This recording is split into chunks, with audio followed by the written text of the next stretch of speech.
is the picture that he showed on the screen. It's a deity El, the god El. Pay attention to the crown or the headdress, if you will.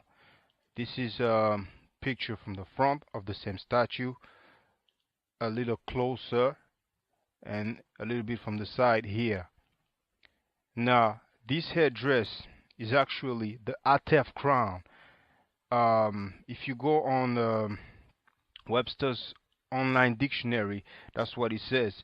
Atef is the specific feathered white crown of the Egyptian deity Osiris. It combines the head jet, the crown of Upper Egypt, with red ostrich feather for the Osiris cult. The Atef crown identifies Osiris in ancient Egyptian painting. If you go to Webster's dictionary, Merriam-Webster, it says Atef, hold on, a tall crown with a long feather on each side, shown in the art of ancient Upper Egypt as worn by Osiris.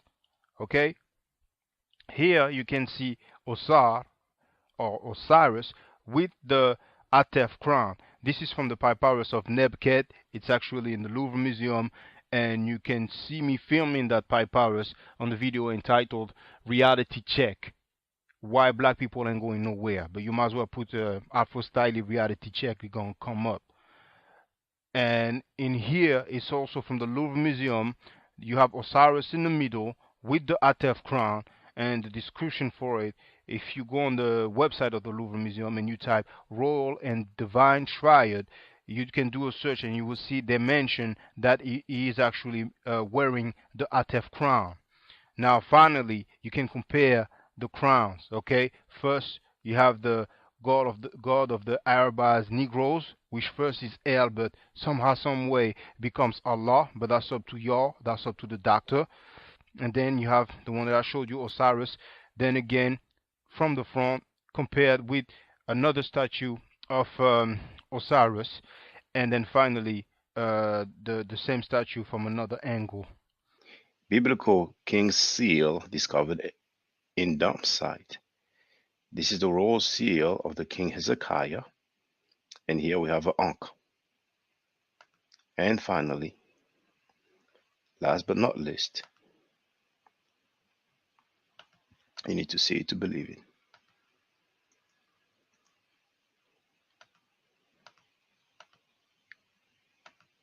The God of the Bible, El, slept in his own dung and urine. This is Ugaritic Narrative Poetry, page 195.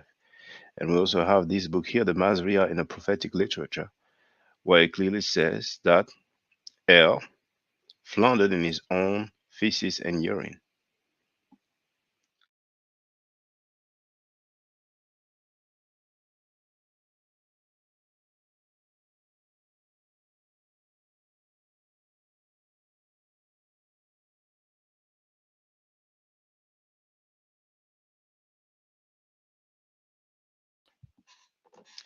I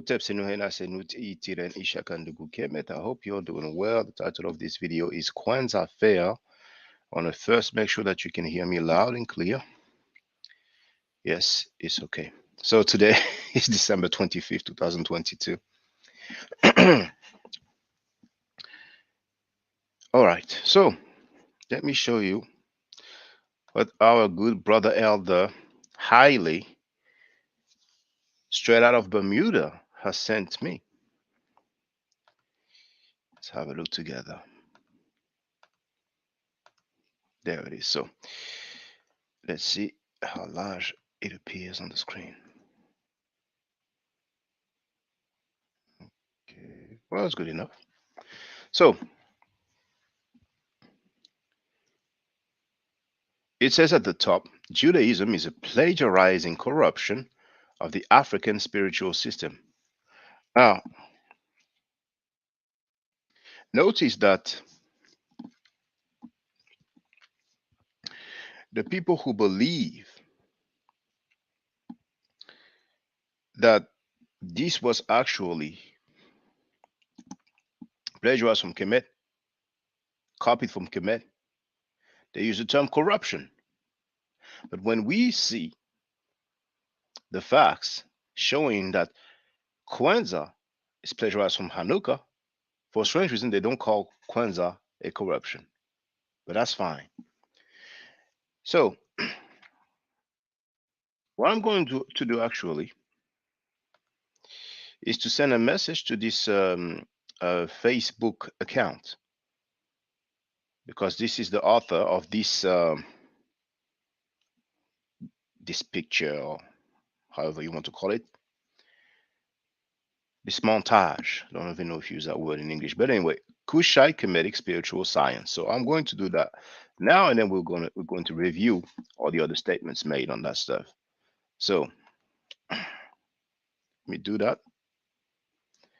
Just going to copy the link and invite him if he's available. If he's not available, then he or they will see this video, which is important. So here, that's the account.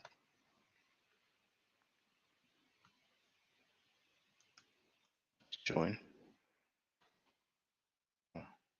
Yeah. Okay, it is. So let's do this. Send a message.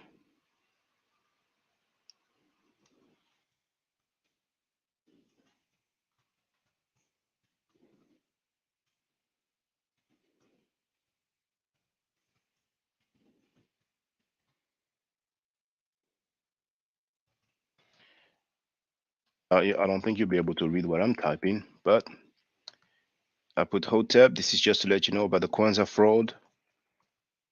Kwanzaa fraud.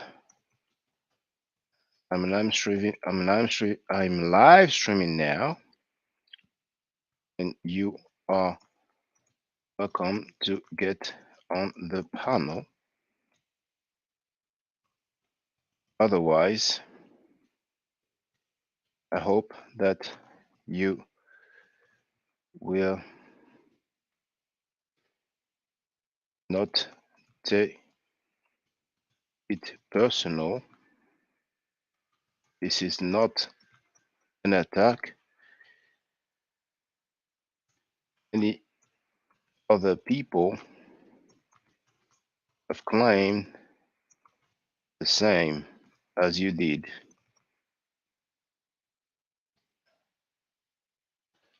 I've made the same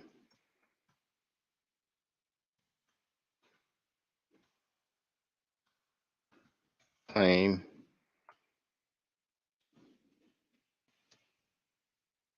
as you.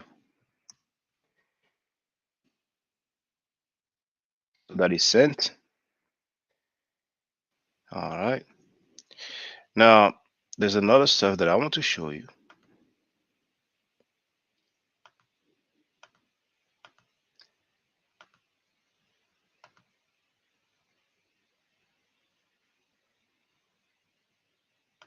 That one there. The first one I can delete. All right. So that's the picture on his Facebook account. Um,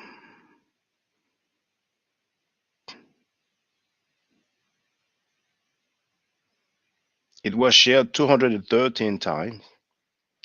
So here, for the record, I'm putting the same message. And finally, there's one about the Hyksos. We're going to have a look together.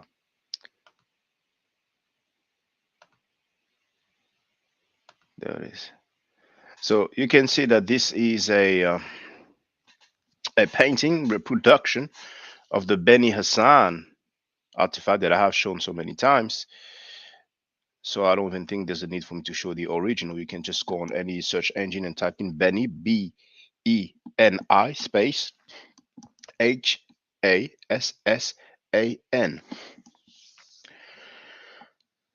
Now, this I don't know if I should, this reproduction, obviously, the guy is so dark there. Now, some people will be misled into thinking that this person was indeed black. Now on the right, now this is back from 2018. Is it large enough here? I think if you have the full screen mode on, yes, it seems large enough. So on the right, you can see that it says, who were the Hyksos? The Hyksos were not one people, but a term for pastoral foreigners who were allowed to become refugees in the Nile Delta beginning in the 1800 BCE. The word means shepherd chiefs.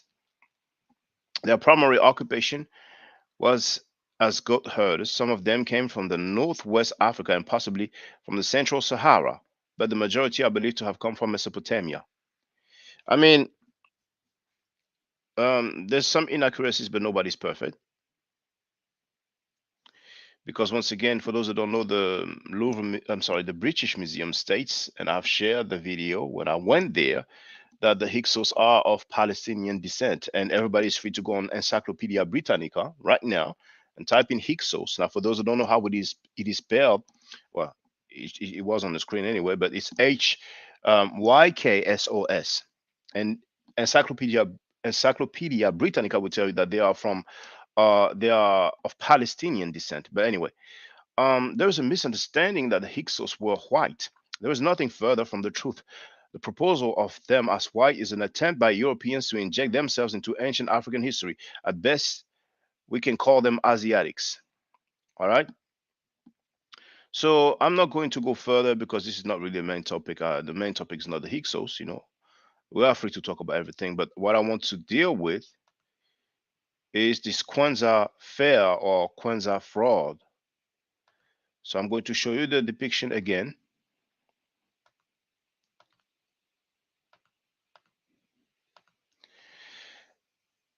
More than a decade ago, a similar picture was shared online, and I addressed it, and I will show you the one. But I want to finish going through what it says. So we have this depiction here from Kemet. I don't know if this is an original or a reproduction, but it looks like it's an original one. But I don't have any. I don't have any reference number. I don't know which museum it is or which university. Pharaoh Amenem had the first cited before sacred Amen Ra candles, 1985 BCE.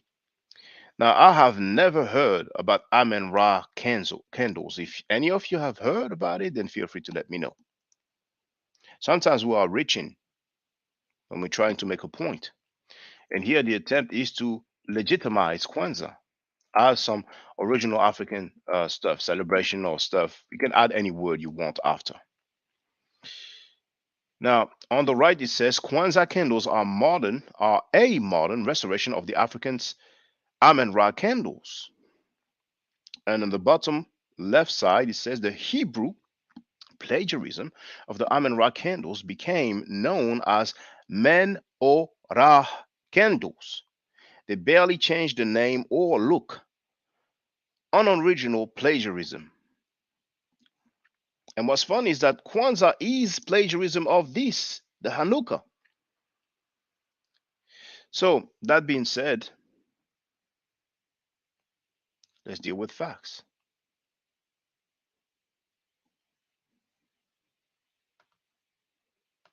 I'm going to show you and share, first of all, Wikipedia, which is the people's favorite, but I will show you some scholars as I usually do.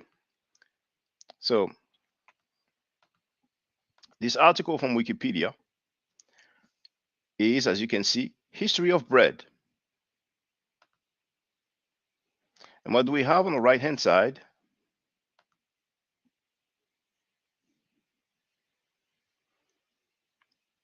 Slab stele from Mastaba, tomb of Idjer at Giza, 4th dynasty, between 25 and 2400 BC. Idjer is seated at a table with slices of bread, shown vertical by convention. And this is from the Egyptian Museum in Turin, or Torino as they call it. And I've been there. And I've shared many artifacts from that museum in Italy. It was a pleasure for me to share from that museum as other museums that I have been through in different countries. So here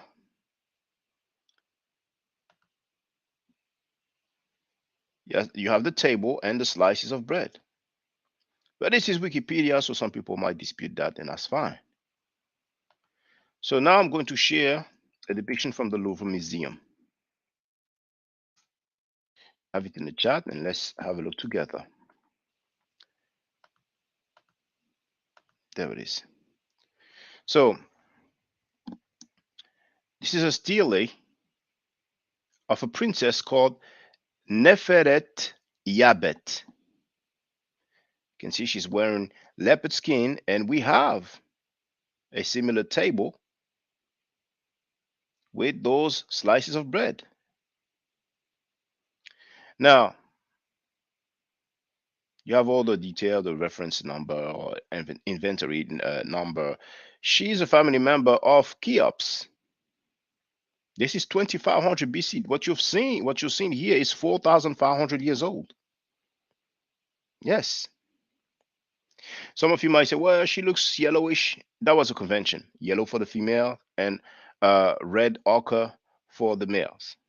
But when we say red, see the color of the bread here is kind of that color. So, some people might say brownish. But anyway, I have actually filmed an artifact from the Louvre Museum that talks about this convention of the coloring. Some of you want to argue that the black painting was as abundant as the red ochre, then feel free. So now I'm going to share with you a book from a scholar, and we will see what she says about this artifact, what description she gives to that artifact. So you have it in the chat there. Let's have a look together.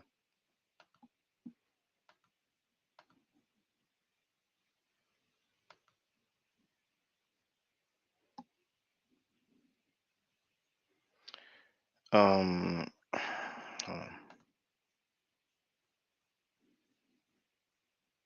you see the book, Mathematics in Ancient Egypt.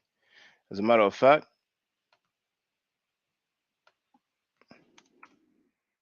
oh, for real?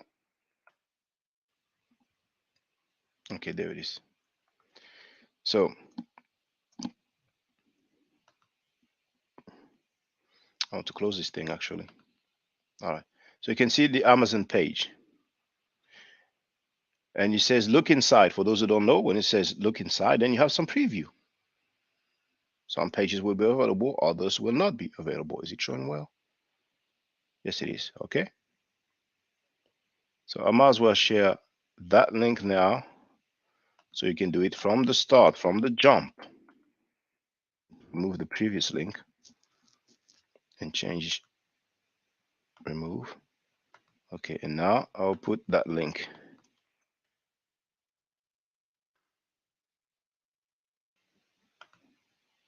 Good.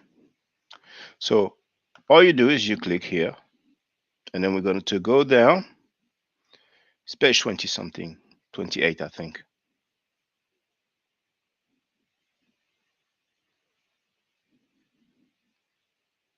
So you see on page 28, we have a line drawing of the princess Neferyabet from the Old Kingdom, Louvre Museum, reference E 15591, or let's say 15591. Now the drawing, we have the name of the person who did the drawing. Now you can see that the facial feature don't really look the same with the line drawing, but it's okay. I'm not going to complain about that. So we can see the table with the slices of bread, but let's see what description she gives to it on the previous page. Here, and I'm trying to make it a bit large. Okay, let me see how well it shows. If I do the light, okay, yeah, it's plenty of space. So what did she write? And I will show you her credentials after, of course. Princess Neferet Yabet, probably a daughter of Cheops, 4th dynasty, is depicted in front of an offering table with loaves of bread. Loaves of bread. Loaves of bread. Now, who is she? Who is that lady? I'm sharing the link, the Wikipedia page, so you can check as well.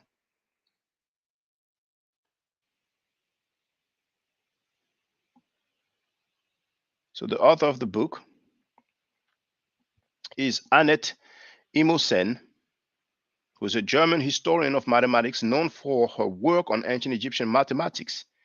She's professor in the normative orders cluster of excellence at Goethe University Frankfurt, so that would be Germany.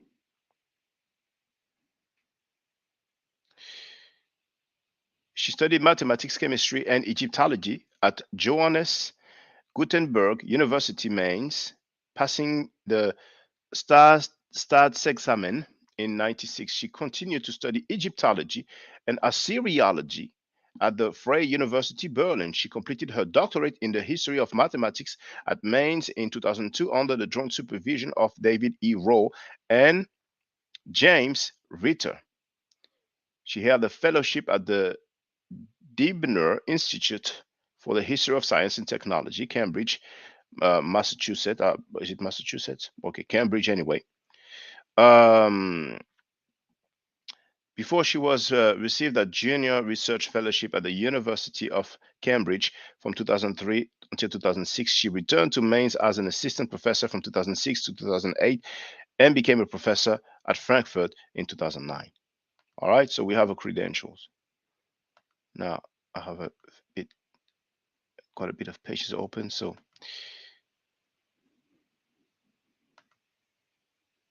well, it's definitely not Massachusetts because that's in England. So I don't know what the MS stands for. So now I'm going to share a different book that will also state the same thing, that what they're trying to portray as candles is basically bread. Now we have 15 people online. How many likes do we have? Only 5 likes. It's a bad look, but what can you expect? So I've shared that one. It's done.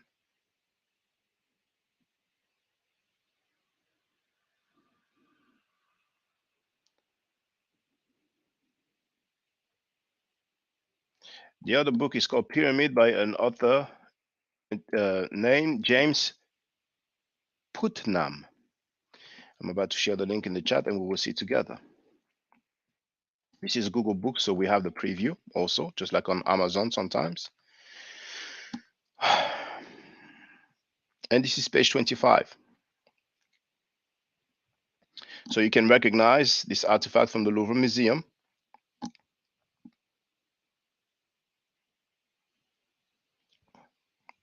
And what does it say here? Daily bread.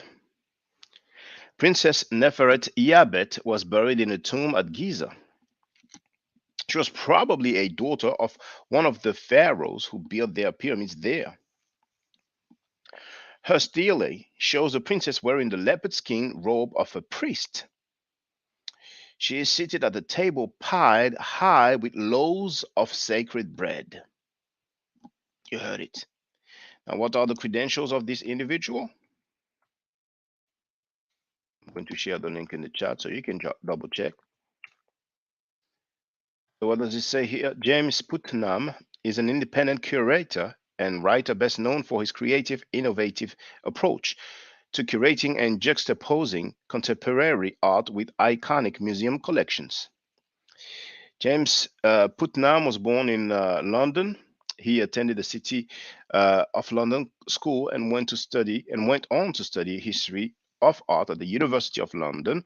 Putnam became a curator in the Egyptian Antiquities Department of the British Museum. I mean, that alone is quite notable.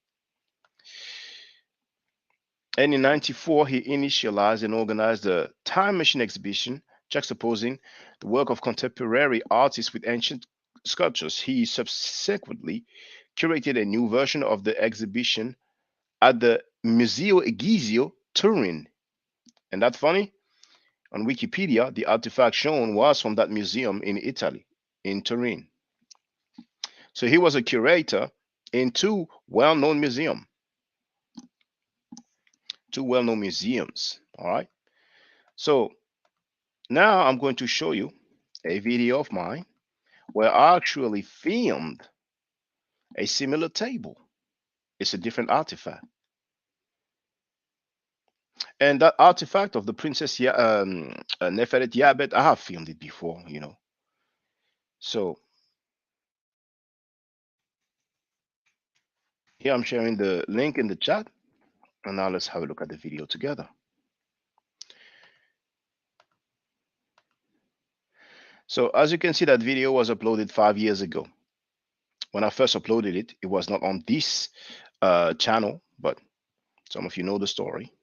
When you tell the truth, some people are not happy, so they go on some flagging campaigns, but you know.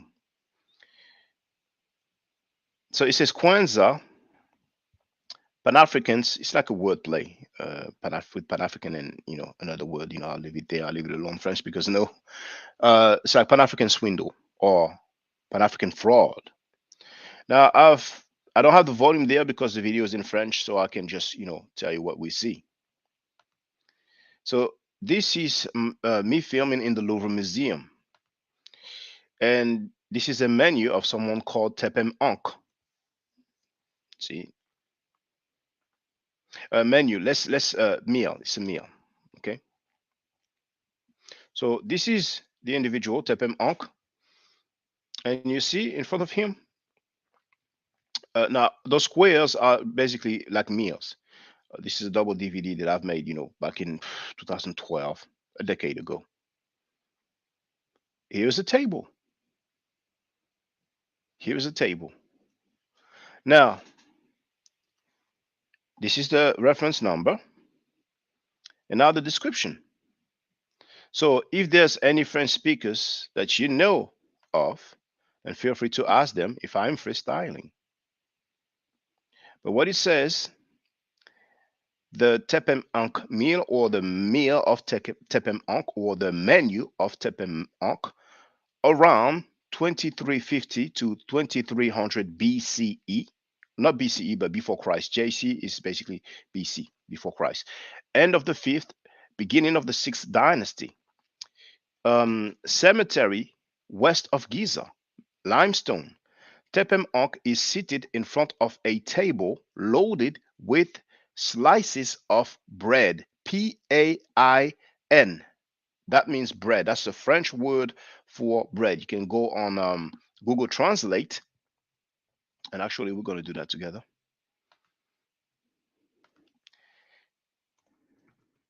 Translate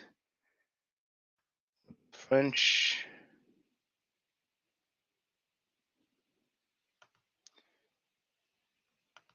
Pain bread. There it is. So even the Louvre Museum states that. Now we go back. I'll wait for the advert to finish so I can skip it. All right. So, oh snap. I will show you the picture that was uploaded online on Facebook as well 10 years ago. So that's the meal. I went through the translation. And what I did here is I counted the pieces of bread because we don't have 7. And this is something that I've been doing a few times with a few different artifacts, you know, just for the record. I think once I came across an artifact where we actually had 7 pieces of bread. And I said, well, you know, they might as well claim there it is. Some evidence from Kwanzaa. But anyway, let's continue. There it is. So this is a African-centered so-called Kemetic organization. A few times I've been telling you about some people who have given a trophy to a serial rapist. Well, this is them. It's on their own YouTube channel. It was given by the leader in France. And those are the people who copied what I did when we used to meet, you know, every Sunday 3 p.m. and you wish to learn the middle ledger, they copy the time, the date, the name. I mean, it's crazy. But plagiarism is something that's so common. So you can clearly see the table with the slices of bread that they think somehow, somewhere are some candles, and on the right we can see the menorah, or whatever they call it. What they use, what the Jewish people use for the Hanukkah festival. So that was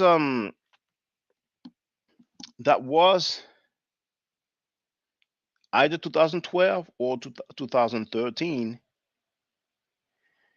and actually I think it was 2013. I think it was 2013. Yes. So it's nearly 10 years ago. So they have tried to flip the script. Kwanzaa is a plagiarism of Hanukkah, but now they're trying to say, well, Hanukkah plagiarized from Kemet. You see? So obviously, I made a video to debunk that. And here you have a book from a professor, a PhD, who taught in America. You know, she taught in America, and she wrote a book about Kwanzaa, and it says Kwanzaa, or the celebration of African genius. You see? So I think she wasn't aware. If you're not aware, it's not your fault. But once you know, if you have integrity, hey, we have our brother Chris. How you say? What's up? What's going on? What's going on? Go ahead with your lesson. Chilling, brother. If you feel to speak, brother. Oh, can you hear? Oh, hold on. Yeah, I can hear you loud and clear.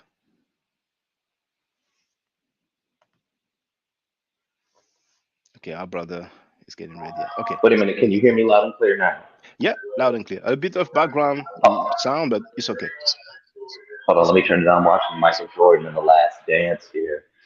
Just giving you a shout out. I'm making you part of the Yahweh Hit L and Yahweh Hit Squad. I'm doing a video with me and you today. Okay, I'm good. putting up some content together because I said Brother Shaka went on a world tour on the information.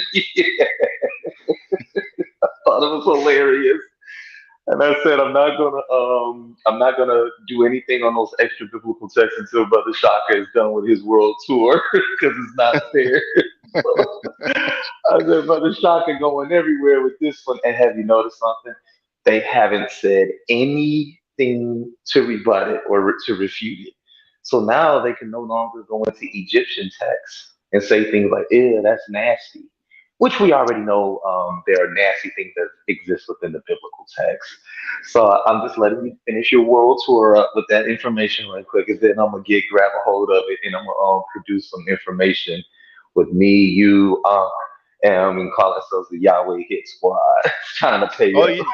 brother, you don't have to wait. You can just go ahead. You can go ahead because I'm discovering a Okay. few things, and there's some things I'm trying to keep. But we will definitely get some clarity because those scholars, our people don't realize, but those scholars sounds like you're cooking. those How'd those you know? scholars, Oh, go ahead. well, it's the sound. It's like you're mixing something.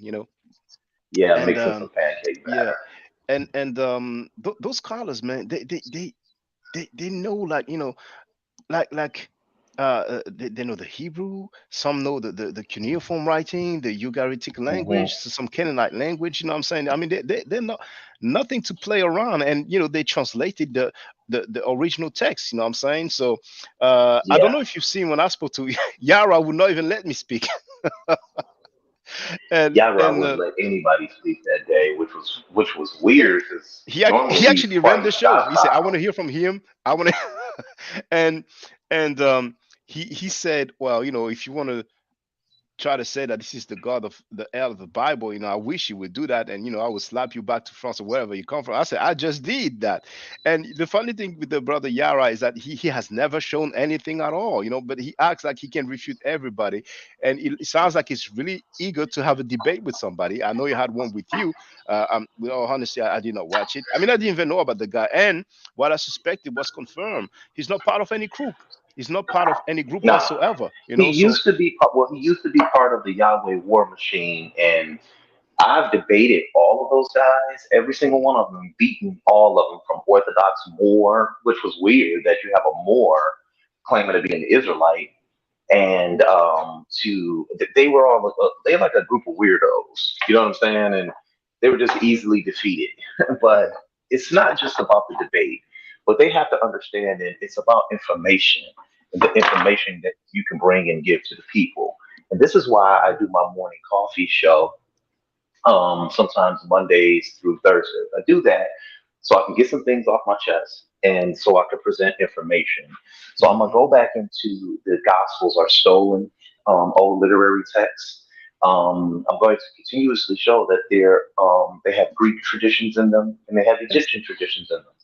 Mhm. But we know for a fact that the Greeks don't get any masonry, they don't get any writings, they don't get anything until they leave Africa. This is a fact. Those are facts. Okay. Facts, people. They don't get anything until they leave Africa and mainly Egypt. But I don't separate Egypt from Africa. That's why I just say Africa. Because Mhm. they brought their asses in there and they learned. And I'm glad you're doing this thing on Kwanzaa because I've been saying for the last 20 years that it's not an African based tradition. That Mhm. is some stuff that was made up based on the Judeo-religious code that we have absorbed over here in America, France, Europe, and beyond, wherever our diaspora is. So go ahead, brother Shaka. I'm gonna go on mute. I'm gonna let you finish. Let you finish speaking here. Yeah, okay. Well, stay with us if you have time. So, brothers and sisters, this is our brother Chris MVP Harris. I'm going to share his YouTube channel so you can check it out. Now, Service MVP. There it is. And it was our brother Chris who let me know about this Hezekiah seal with the Ankh. And now you must have noticed there's you have his link in the chat. Well, YouTube came up with this new thing, but it will link you to the Chris MVP Harris channel. Um, and actually, oh, brother Chris, I don't know if you see it there, but you might as well customize your channel so we can see the live stream because, like, I'm gonna show it. What we see. Okay. Do you want me to go with it go through it with you right now? Go over Because how to customize the channel. yeah, because when I go on your channel, that's all we see. We see that It's one video. video. Yeah, it was just uploaded a year ago. Because I guess when you go to video, yeah, that's the only video you have. But what you can do is to set it so we see the live streams, so we will see all of this. Are you available with your computer now? Well, I'm in front of the stove right now. I'm making breakfast. Oh, okay. So, yeah, Well, consists of if a lot of pork and toast and more pork. No, I'm just playing. Um, well, making breakfast here. if you have time to go to your PC, let me know so I can tell you. You just basically need to customize it. But it's better if I go through it with you. So if you happen to have any chance, I'll be more than happy to show you how to customize it. It's not long Okay. really. It's just take a few clicks. So let me know if you Okay, have here, time. let me turn it. Yeah, Yeah. yeah, Okay. let Okay. me turn it on now. Yeah. Okay. And Let me just just turn yeah. it on Okay. now. Okay. So we're gonna do this and it's gonna look better. You want me to? But I'm gonna log off my phone and log into my computer. Okay. okay. Okay. All right. No problem. Okay. Okay, See you man. soon, brother. All right. All right. So in the meantime, let's go back. Those who wonder, we know Chris Harris. We've seen his face. He's a very regular one, so that's why I did not require him to show his face. So here I was. This lady wrote that book about Kwanzaa, so she's a PhD. She's been teaching at Temple University. She's been very close to Molefe Asante. Molefe Asante wrote a book about Kurenga, so it's a bit difficult for them because one wrote a book in honor of Kurenga, even though he tortured black women, and the other lady, the other one, the lady, the PhD, she wrote a book about Kwanzaa. So they don't have a problem. I mean, she doesn't have a problem with her representative in France giving a trophy to a serial rapist, and she's defending a fraud called Kwanzaa, but it's on her. It's not impersonal. She's not the only one doing that, but you don't have many PhDs who've done that. She might have been the only PhD who's done that. But hey, it is what it is. So I think that's about it for this video here. um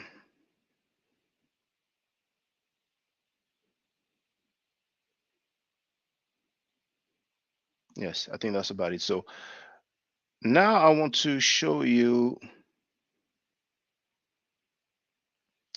something, another phenomenon of people seeing some depictions, people seeing some pictures. I used to be on Facebook, but I was tired because on Facebook you have so many pictures. You have a lot of Facebook accounts, and they put up some nice pictures. You know, they're very nice with the editing software. So, and people love those pictures. And usually they're trying to tie African people to different belief system. And there's just so much to refute. It came it was to the point where it would just be too long to just try to refute and stuff like that. As a matter of fact, every now and then I share some information about different people who defend the anti-black and anti-African teaching, like Africans are living a jungle like life. Africans are living a jungle life. Africans are not civilized. That's the nation of Islam. The video where it says that we are disfigured and marked. Okay, here's our brother Chris. All right, brother. So you ready now, brother? Yeah, hold on. Let me can I Okay, be no heard? problem. Can you hear me? Yeah, of course. Can you loud Okay. and clear? Yeah. Let me okay, let's do it. All right. So if you go to the top right underneath the banner, you have first join, then you have customized channel. Do you see customized channel? Let's go here. Hmm. Top And right, that's yeah. your Custom. channel and customize channel. Got it. Yeah, okay. So click on it. It should open in a new window. Mm-hmm. Oh, is it? Yeah, that's the one. That's the one. So now, are you there now? Is it finished loading? Yes. Okay. So now, if you go a You little want me to bit go to down, you screen have share? Let me go to screen share so you can see what I'm yeah. doing. Okay. Let's do that. Okay, All right. there it is. All right. So if you scroll down a little bit, you have featured sections. Let's You can do close. You can do close here. You can close that thing. Yeah, and then go down a little bit. You have featured section, and yeah, and now go to the right and add section. see. No. Go Right to the here. middle of the screen. Yeah, there it is. There it is. All right. Mm-hmm. So click on it. Yes, and then pick. Go down a little bit. Try to go down. Yes. Oh. Um. It wouldn't be live now. Okay. Past streams. Past live. What did it say? It should be small for me. Past. Okay. Go back to add section. Mm-hmm. Yeah. And scroll down.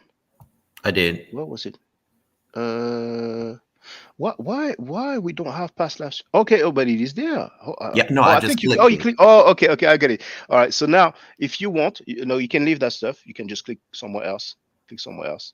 That Okay, so let's go back to yeah. the No, dashboard. no, you okay. You're good here. You're good here. So you see now when you have past live stream at the bottom, right? Mm-hmm. No. Down.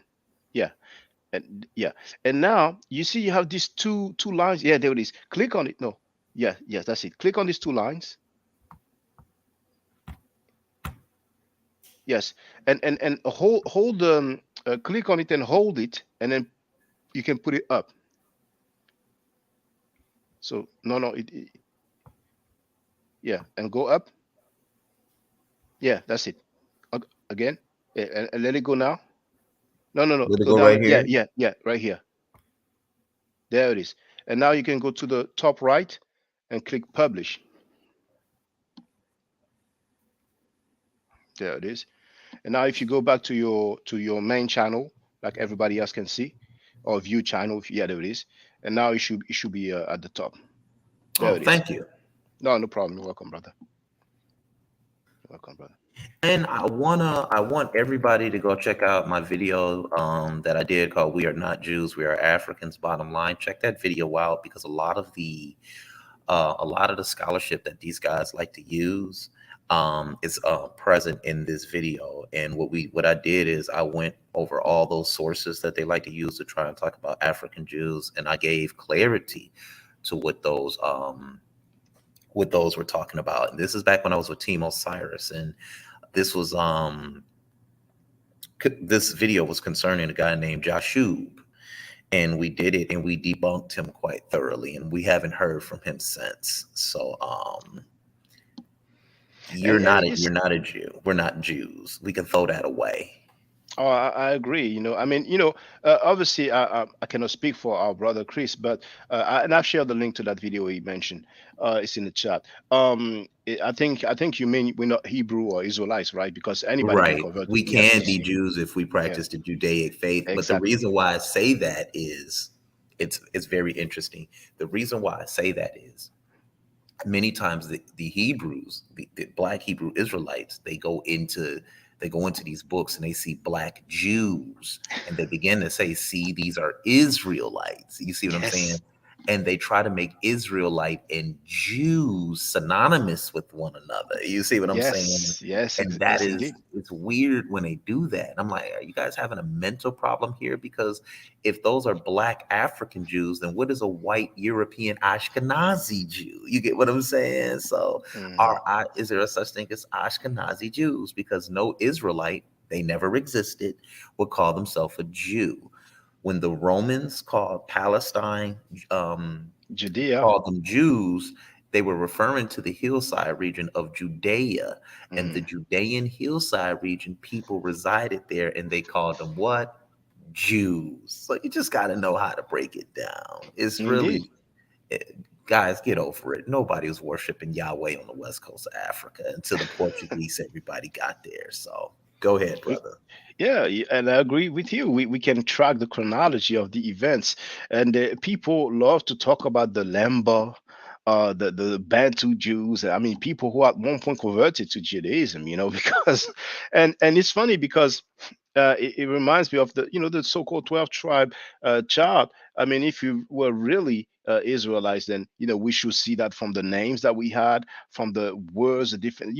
Of course, we're forced to speak another language, but when we have the different Creole language, and my parents are from Haiti, so we can trace some words back to African words, and one example is gongon. We say gongon, which is like a voodoo priest, and you have nganga, that you can trace back to Africa, like the Congo, for example. So you have a few words here and there that lets you know, okay, we can see, some relationship.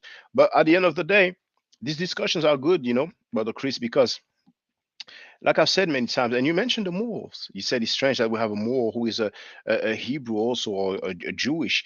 The Moors, we don't really hear about them anymore. Even Lord Abba says that he's ready to come out of retirement.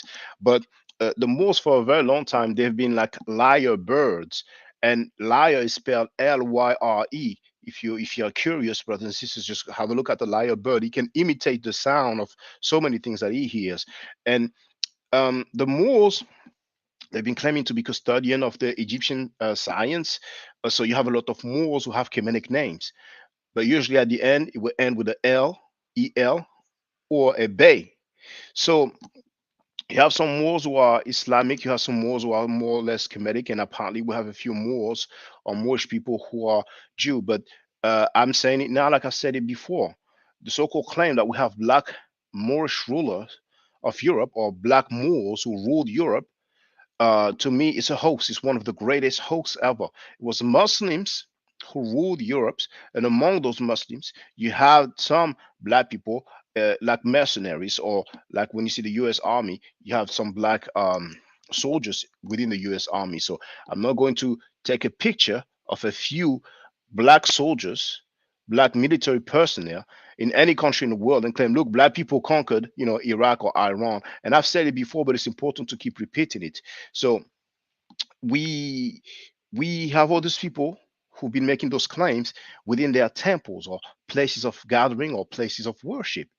So I remember back in 2000, what was it 2008, South Sudan Seti, when he had the debate with Alim Bey, because I remember there was some polls. Sanetta went in the street and asked people, who do you think is going to win? And the majority of people were saying, Alim Bey, Alim Bey, Alim Bey. But when Seti, and for those who don't know, you should have it online. When South Sudan Seti debated Alim Bey just got crushed.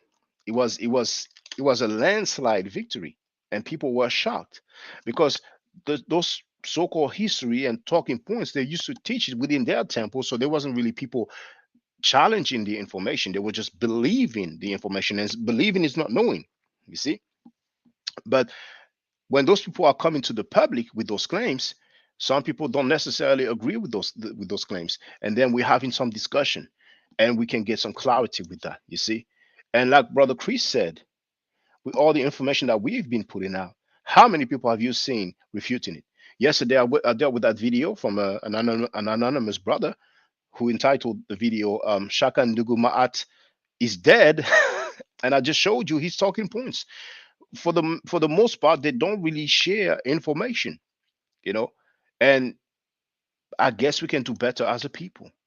But the reason why they are kind of thriving or appearing to thrive is because they are more numerous.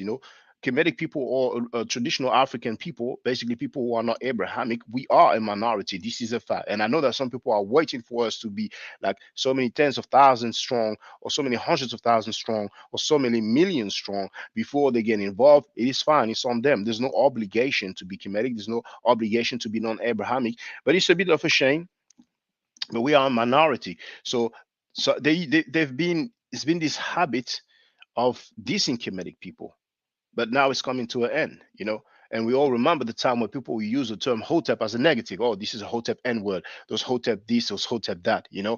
And so when it comes to the information, I mean, they are really no match. They are really, really no match. And now, as you have seen, brothers and sisters, Brother Chris MVP Harris is on the panel right now. He asked some questions to the PhD, Dr. Carl Bowman, and Dr. Bowman is a Christian on top of being a PhD. And when it comes to the historicity of Jesus, there's mainly two names that comes up: Josephus and Tacitus. So it is very, very, very weak. And I'm talking about not the PhD. The PhD is good in my book. The argument for the historicity of Jesus. Because now Jesus is supposed to get a pass in contrast to all the other historical figures. Now, apparently, if we see some people write about a person decades later, we're supposed to take that into consideration, take that into account as some sort of proof or evidence. People who did not even meet him, people who wrote about it decades later, we don't even have originals from the time period. We have it later on. We have some forgery in there. We don't even have the first name Jesus. We have the title Christ or Christus, deriving from the Greek Christos, which is a translation of the Hebrew term Messiah, which is translated as anointed one.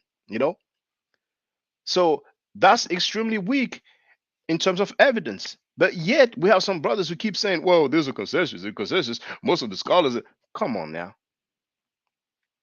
But anyway, so actually, I'm kind of done. I just want to share one more thing about when people see some pictures and they make claims. Now, this is really picture scholarship. But here, it's actually a riparian night. But you might have seen that it's a very nice article. I've talked about this article many times. I've shared it many times, and I'm sharing it right now in the chat. Now, this website is managed by our brother Ujawa Iri Ma'at. I kind of had some words towards him. He had a few words towards me as well, him and his team. And there's one groupie who still disrespect me every time I'm on Sinetta Studios or on Smash Rockwell. It's the lady Mika or Tamika with the blonde or whatever color it is hair. She when I'm on there, she puts no ma'at, and she makes statements constantly, even though she's a moderator and she's supposed to have decorum. But she's a bit sad because her team has been crushed. She's the last riparian knight standing. You notice that none of the riparian knights are talking about their claims, which was erroneous anyway. But we have the discussion, brother Ujao Irimat and I, and you can find it on my channel. But this article is lovely because I'm sure many of you brothers and sisters have seen this depiction from the temple of Abydos, and many people claim that it shows spacecrafts, space shifts. You see, looking at it at first glance, we can think, okay, well, that looks like a helicopter, that looks like a space saucer, or whatever you want to call it, even this one as well. But it is very simple. This picture shows some glyphs superimposed, and some parts of the plaster, for lack of a better word, fed off. So here, what the brother did is show the outline of the glyphs that were there before, the overlaid glyphs, you see? So as you continue, that's why it ends up showing like spacecrafts or spaceships, but it is absolutely not the case. So we need to stop with this. And as a matter of fact, how many PhDs, how many Egyptologists have you ever seen claiming that we have depictions of spacecrafts or spaceships? You see? And there's another one you might have seen. So you see with the overlay, that's what it looks like. And there's another one you might have seen. It's the so-called Dendera light bulb. So I'm going to share it in the chat, and I will briefly go through it, and then I'm done with sharing the material that I wanted you to see, brothers and sisters. So some people are saying, look, this is a light bulb, back in Kemet, blah, blah, blah. But this is actually a lotus flower with a snake inside of it. And here, if you look there, you see, if you look at the different depictions of lotus flowers from Kemet, you usually see this here. And even if you look closer, you can see that this is a snake. So he went at great length to show you that. And I'm just scrolling through once again. You can see that article in your own time. Now, some people are not used to reading long articles. Like, you see the lotus? See how it looks? So the shape is the same. Now, brothers and sisters, if you ever come across a claim that you never heard about before, try to see some specialists or experts are talking about it. And remember, you have PhDs. They are the specialists. They are the experts. You can go on many websites. You can go on any search engine or Google, type in, the field like Egyptology, PhD, doctor, professor. You have names and you can contact them because you have their email address, you even have their phone number. Now it'd be difficult to reach them by phone. Feel free to send an email. It's possible you will not get a reply, but you might be lucky and get a reply. You see? You even have some people who are PhD candidates. They will probably have a little bit more time than the professors, and I'm sure every now and then you might get an answer. Now, if you don't want to do that, I'm not a professor, I'm not a PhD. I'm a student, I'm learning. Feel free to ask me. If I don't know, I will tell you I don't know. But don't just go repeating something or sharing something if you have not verified the validity of the information. And as a people, we do that so many times. And that's why you have some people who like to do debates and they want to show some stuff. Like some people might show some quotes or allegedly some artifact from Kemet talking about slavery in Kemet. And if I'm in a debate, I'm familiar with the Medu Neter, but there are many symbols, many glyphs. So I will have to read and let the people know this is what it says. But in a debate, I would not have time to do that because we might have 15 minutes each. We might have, I don't know, 2, 3, 5 minutes each question and answer. So it would take some time. So it would appear like the person, will make some point. He will say, here it is. This is the original document. It is housed in that museum. And it says that it's slavery in Kemet. But now if we look at it up, we might say prisoners of wars, captives of war. You understand what I'm saying? So some people like the shock value thing, and they appear like they made some good points. One brother one day came in during the a live stream, and he told me about, well, there's a text in Kemet that talks about sex with another man, like and when I looked at it, the word was for child. It was with the transliteration, however, but all of this we can get familiar with that. And the good thing is that if you're familiar with the transliteration of the Medu Neter, you will be able to somehow, somewhere be familiar with the transliteration of the other languages. Because remember this thing here, brothers and sisters. Remember this thing here. Hey, brother Shock, I'm gonna eat some breakfast and I'm gonna come back on, and we're gonna get. I'm gonna stay in here, but when I come back, we're gonna get into some information. Yeah, no problem, brother. No problem. So remember this, brothers and sisters. Is it? Yes, I'm gonna show you.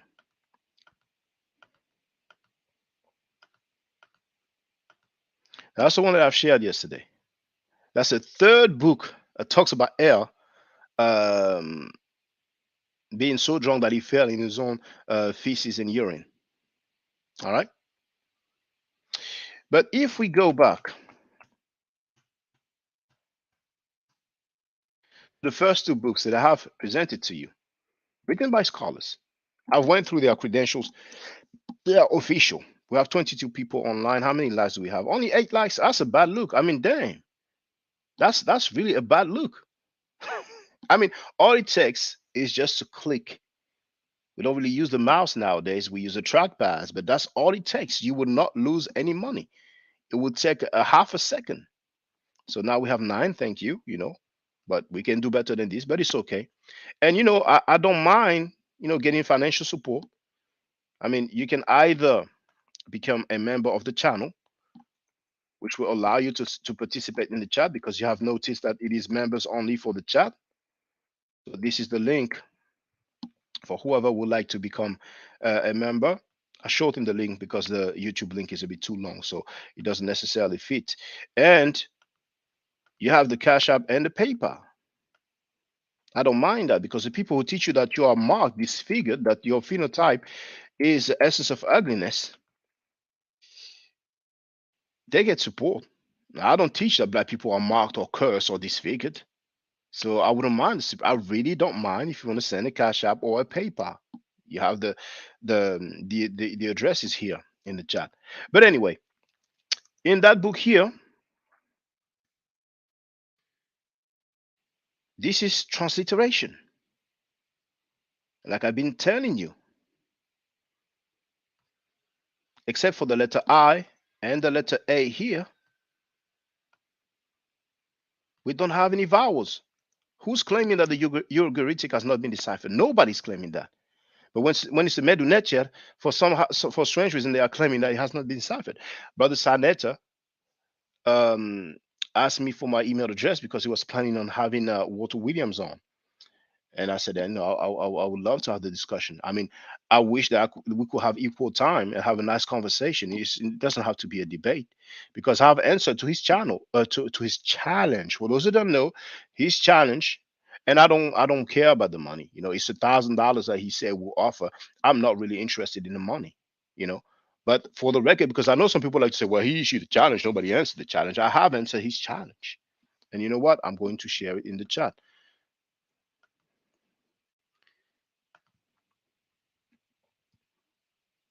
Brother Walter Williams says, show me one single glyph and just tell me what it means. The Meta Nature has been deciphered. I'm going to share the link in the chat. It's entitled Walter Williams $1,000 Hieroglyphic Challenge. If you know Walter Williams, you know what? I'm going to send it to Sanetta. I'm going to, oh, you know what? I changed my mind, because if I have the discussion with Walter Williams, then I can go through it live on the air with him. But if you know him, feel free to share it with him. This is in the chat. So we have the transliteration. Nobody's claiming that this language or all the other languages have not been deciphered. The sad reality is that many people just don't want to learn the Meta Nature. They think it is difficult, so they rather say it hasn't been deciphered. It's a sad reality. It is a sad reality, because once again, brothers and sisters, if the Meta Nature has not been deciphered, it means that all the PhDs in the world, regardless of the ethnic background, they don't know what they are talking about. They are wrong. It just doesn't make sense at all. We need to grow as a people. We look very bad when we make that claim. Now we have the other book by this scholar here. You can look up his credentials. He's official. And what do we have here? The transliteration once again. How many vowels do you see except for the letter I? And in the transliteration of the Medu Neter, we see the letter I. The sound I that is pronounced with the letter I that is pronounced E, or that has the E sound or E phonetic value, is the reed leaf. Gardiner reference M17.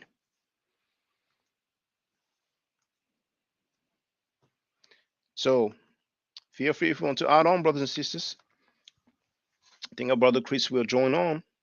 But if you want to holler, I've shared the link, but I'm going to share it again. You're free to get on the panel. Even if you disagree with me, it's fine. We can talk. I don't mind if people disagree with me. So link to get on the panel. Oh, I almost forgot. Kwanzaa. Where's the article?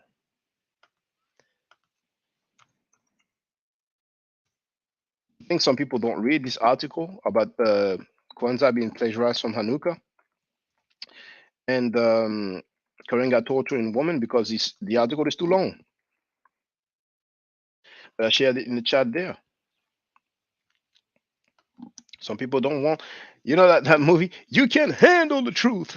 Some people are scared to handle the truth. Karenga went to jail for torturing women, black women. If your mother was tortured by Karenga, would you still celebrate Kwanzaa? I can't wait for somebody to answer this question. But understand, when I'm live streaming, you can talk about anything. You can talk about the topic at hand or anything that I've said 2 days ago, 2 hours ago, 2 weeks ago, 2 months ago, 2 years ago. It's fine. So feel free. Nobody will be able to say, oh, well, I wanted to give him that work, but I didn't have the link to get on the panel. It's not that complicated, brothers and sisters. We can really get some clarity. We can rely on the experts, we can rely on the specialists, and we can see what the record allows us to say. We have plenty of data, plenty of record. But so far, it is a bit pitiful. People defend stuff just because they practice it or just because they believe in it. But it is not historical. It is not science. And people say, oh, I have some information. I've been sharing the information, the knowledge, the science. It is not knowledge. It is not science. It is not information. It is falsehood for the most part.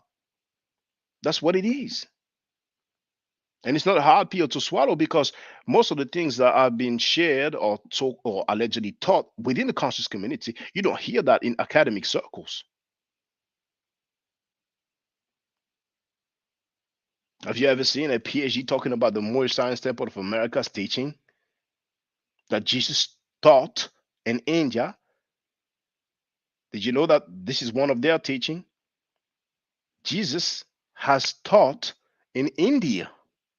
Did you know that, brothers and sisters? Is that scientific? I mean, even if we consider that he actually existed, and that would not be the Jesus of the Bible, because that's a new thing now. The biblical Jesus, we don't have any evidence for it, but there was a historical man called Jesus, and the records they show us or they tell us about don't even mention Jesus. Isn't that funny? I mean, we have some scholars, they are skilled, but when they have belief, don't you think they will kind of defend their belief somehow, some way, a little bit? I'm not surprised when I see certain people pushing that narrative of, there was a historical one. But do you think the Western civilization is based off? It's based on Greek and Roman um, um, um, history. And what's the main belief system for the Greco-Roman world? Isn't it Christianity?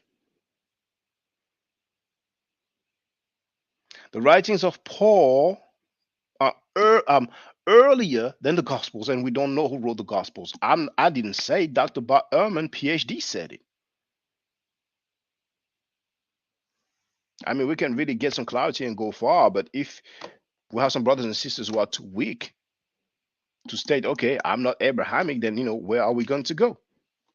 Some people don't want to let go of some theology that they're trying to pass off as history. How many people have you seen refuting what I'm saying? Please share it with me. Please come and tell me. You might say, okay, there's nobody there. And it's quite, what is it? It's like probably 8 a.m. right now in New York. And we are December 25th. So people have been partying, people have been celebrating or gathering with their family members. But when I was in Sinetta Studios, it has over 100,000 subscribers. There was at one point 1,000 people online. And several people came on, and I went there for 3 hours. How many people did you see refuting me? Why is it so? I've shown some primary. Did they show any primary? All they did was pushing that theological narrative of the Exodus story of Hebrews enslaved in Kemet. Can somebody show me Hebrews in Kemet? Circa 1500 BC until 1000 BC? Can somebody tell me what is the oldest attestation of Hebrew, the word Hebrew, regardless of the language? Because some people will say Eber. It comes from Eber. What have we heard before? Hapiru or Haparu. That's what we heard before.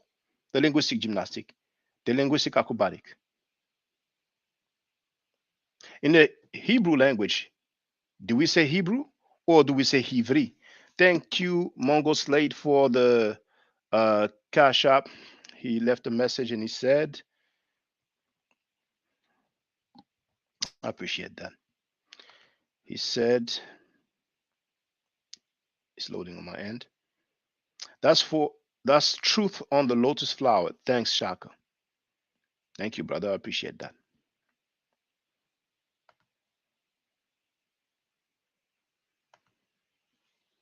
So in the Hebrew language, do they say Hebrew or do they say Ivri?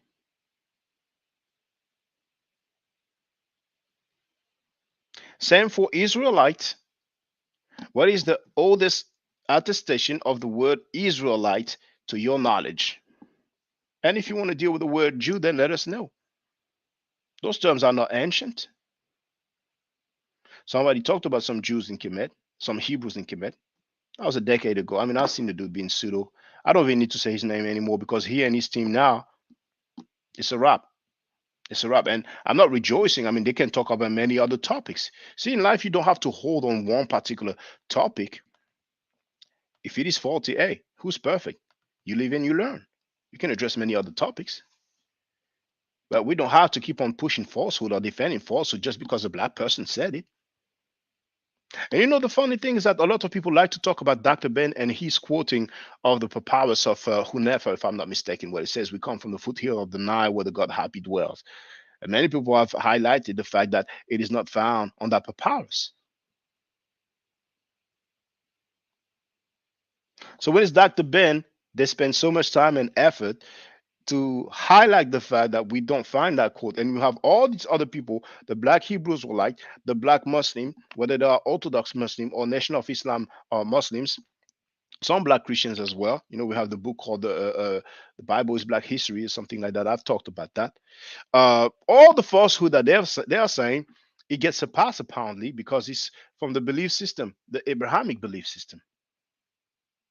It's very strange. Do you remember, brothers and sisters, the guy who showed? Let me show it to you. The guy who actually said that the hieroglyphic symbol means Allah. I mean, the things that we hear, man, it's just beautiful, man. No wonder you look bad, brothers and sisters, when you try to bring those stuff to people who are seasoned like me, like Chris MVP Harris, like Smash Rockwell, Jonathan Owens, or Saim Carr. You won't last you won't last 30 seconds with these falsehoods.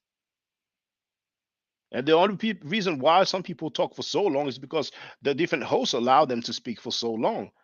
If we had equal time, they would spend all their time talking nonsense without showing anything, and we would just, okay, here's the artifact, and that's what it says. Done deal. End of story. So let me just show you. Let me just show you the guy who claimed that there's a hieroglyphic symbol that means Allah, and I've refuted that over a decade ago. Now, the young Moorish brother who repeated that falsehood, that the hieroglyphic symbol of the arm means Allah, we don't hear him anymore. I don't know what happened, but I hope he's learning. I hope he's learning and he realized that what he was teaching was absolutely pseudo.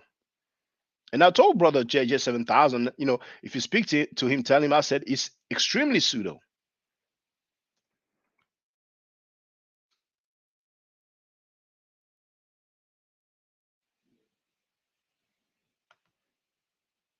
Now you will see that it says uploaded 5 years ago. But I already explained that, you know, I had several accounts snatched. But initially, I made that video over a decade ago. And you're going to hear it for yourself. One guy who actually claimed that there's a hieroglyphic symbol that means Allah. I mean, that was something. That was funny. That was funny. I'm going to share the link in the chat and we're going to have a look at the video together. So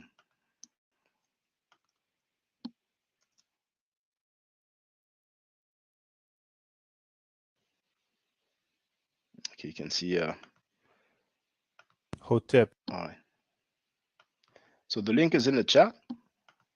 The video is called Allah is not in pre-dynastic Nubia temple of Ptah. All right.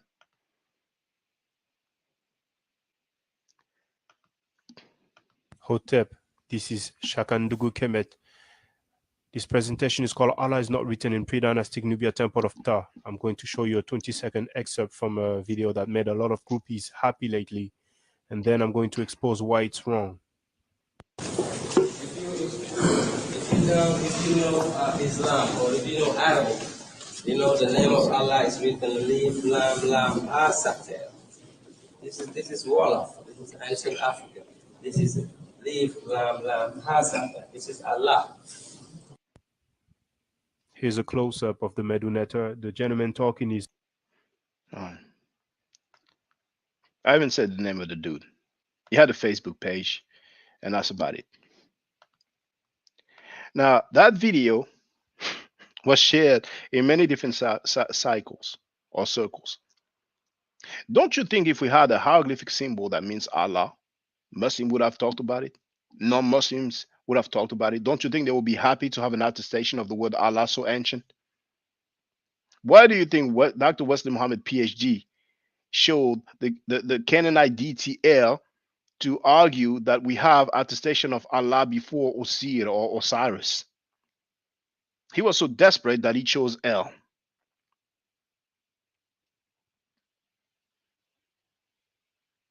Now, if we had that attestation of a hieroglyphic symbol meaning Allah, don't you think some other people would have talked about it?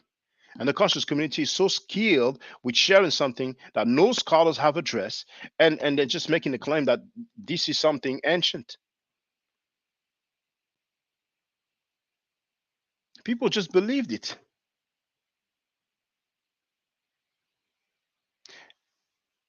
If somebody wants to claim that there's a hieroglyphic symbol that means Allah, let them at least be smart and slick with it and choose one of those glyphs that appear rarely.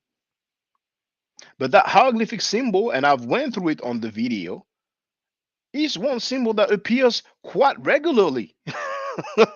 And it means to give. The meaning has to do with the verb give. It appears so many times. I even have a video where I went to the British Museum and we see two of them on top of another. So what does it mean? Allah, Allah? I don't think I still have that video up.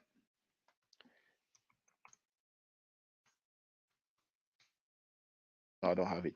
It was called Why Liars Hate Kemet.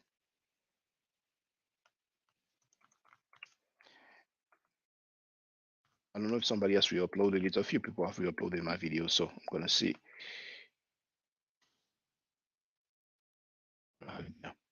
And you see, I'm sorry.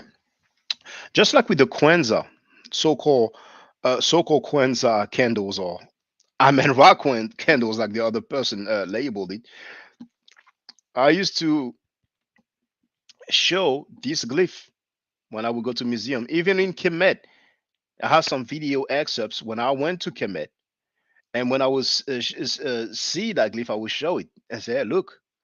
And I used to do the same with the table with the slices of bread that some people are trying to claim are candles. We look bad. We look bad. It's a bad look. We don't look serious at all.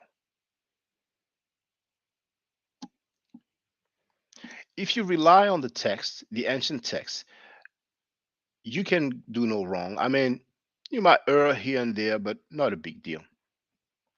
But if you start doing linguistic acrobatics or linguistic gymnastics, then your scholarship is going to get crushed, like the book, The Origin of the Word Amen.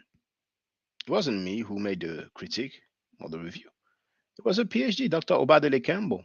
Not impersonal, but the information is wrong. And Dr. Obadele Campbell said that, it's even dangerous to teach stuff like that, So if people have integrity and the scholarship is wrong, then they can update it if they want to continue making a premise or a claim, or they can just move to some other thing. The so-called Marin Patas Stele mentioning the name of Israel, that doesn't spare Israel. Doesn't talk about Israel. As a matter of fact, I mean, it's this is very rudimentary. We have the determinative of this of the man and the woman. It talks about people. It doesn't talk about a place. We have some hieroglyphic symbol that lets us know that he talks about a place.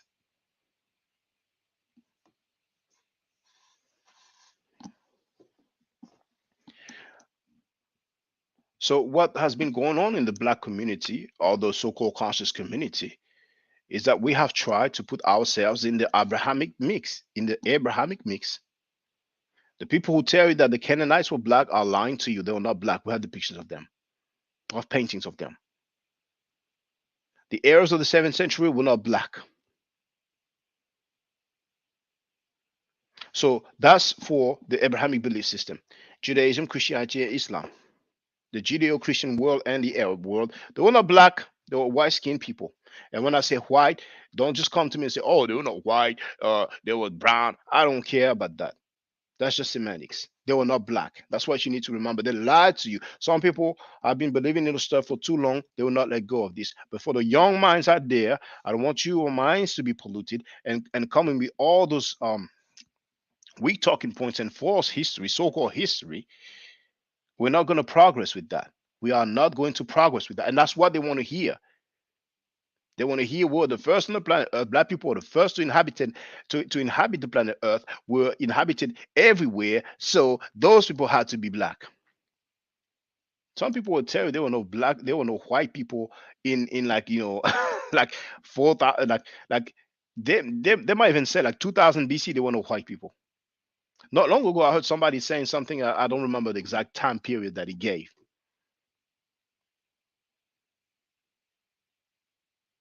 And then when I show the standard of ore,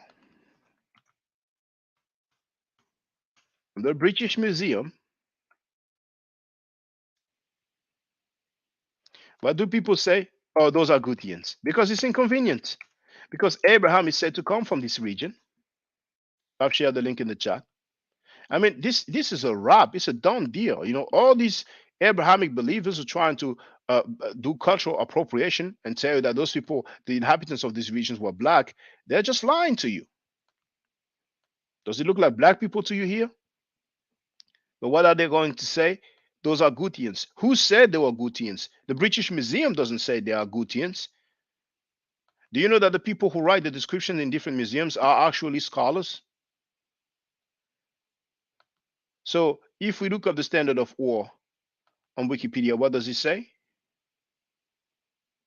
The standard of ore is a Sumerian artifact of the 3rd millennium BC that is now in the collection of the British Museum. It comprises a hollow wooden box measuring 21.59 centimeters, which is 8.5 inches wide by 49.53 centimeters, which is 19.5 inches long, inlaid with a mosaic of shell, red limestone, and lapis lazuli. It comes from the ancient city of Ur, located in modern day Iraq, west of Nasiriyah. Now, Ur, what is it? An important Sumerian city state in ancient Mesopotamia. Now, where is Abraham said to come from?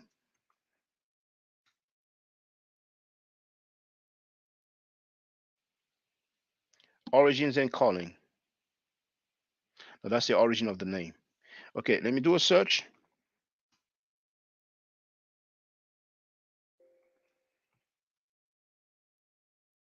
Oh, that's okay. Origins and calling. So here, Terah, the 9th in descent from Noah, was a father of Abraham, Nahor, and Haran. Haran was the father of Lot, who was Abraham's nephew. The entire family lived in Ur of the Chaldees. You see that? And when we look up Ur of the Chaldees, Ur Kasdim, commonly translated as Ur of the Chaldeans, is a city mentioned in the Hebrew Bible at the birthplace of the Israelite and Ishmaelite patriarch Abraham in 1862, that is. Henry Rawlinson identified Ur-Kasdim with Tel El Mukaya near Nasiriyah. You remember what we read earlier? In southern Iraq. In 1927, Leonard Woolley excavated the site and identified it as a Sumerian archaeological site where the Chaldeans were to settle around the 9th century BC. Recent archaeology work has continued to focus on the location in Nasiriyah where the ancient ziggurat of Ur is located. So, inhabitants of where Abraham came from, because we don't have any attestation for the historicity of Abraham. If you believe this is the case, then please share it with us. I might learn something new today. Well, this is what they look like. This is what they look like. They've depicted themselves. So it's not only a Kwanzaa fail, it's a Black Hebrew Israelite fail. It's a Black Arabs fail. The people of the book.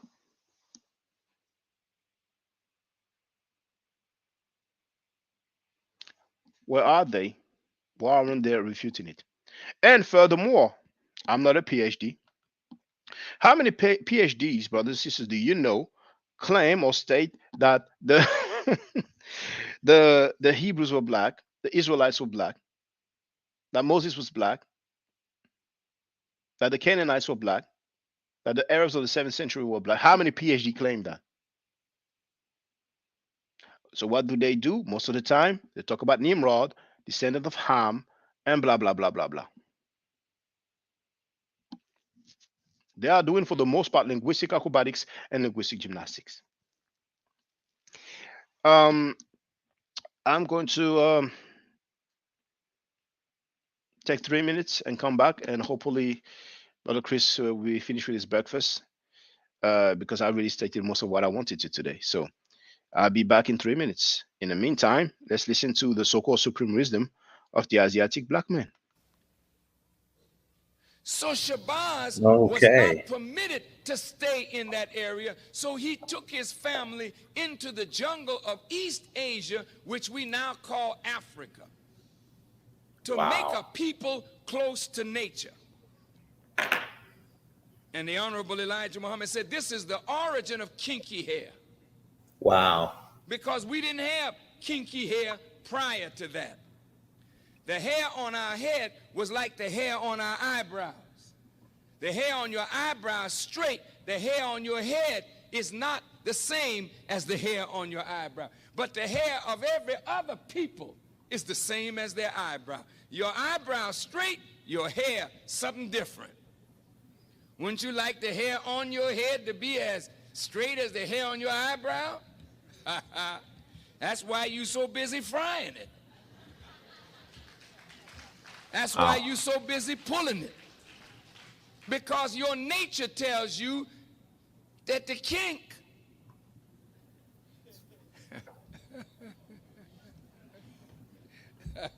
I mean, with I'm black and I'm proud, we got to learn to be proud of kinks. Because most of your family of other black people on the earth, jet black. They didn't have no broad nose and thick lips and kinky hair. They were dark-skinned people, jet black. But they had straight hair, a thinner lip, a thinner nose. But we are marked as a different kind of black person. And we were rejected and despised, not only from the circle of the gods, but we were despised and rejected by all the other dark people of the earth. This is why today black people with kinky hair and broad nose and thick lips are rejected in every society. I want you to hear me well tonight. Yes, sir. Why are we rejected? Because the essence of beauty is in obedience and submission to God. And the essence of ugliness is when you rebel against God. And when you rebel against God, in your rebellion, you are marked with a certain mark of your rebellion, which is the disfigurement of your internal self, which manifests in the disfigurement of your external self. And this is why when you look at our people, wherever we are found on the earth, you find us either disfiguring ourselves physically because we are disfigured on the inside because of rebellion.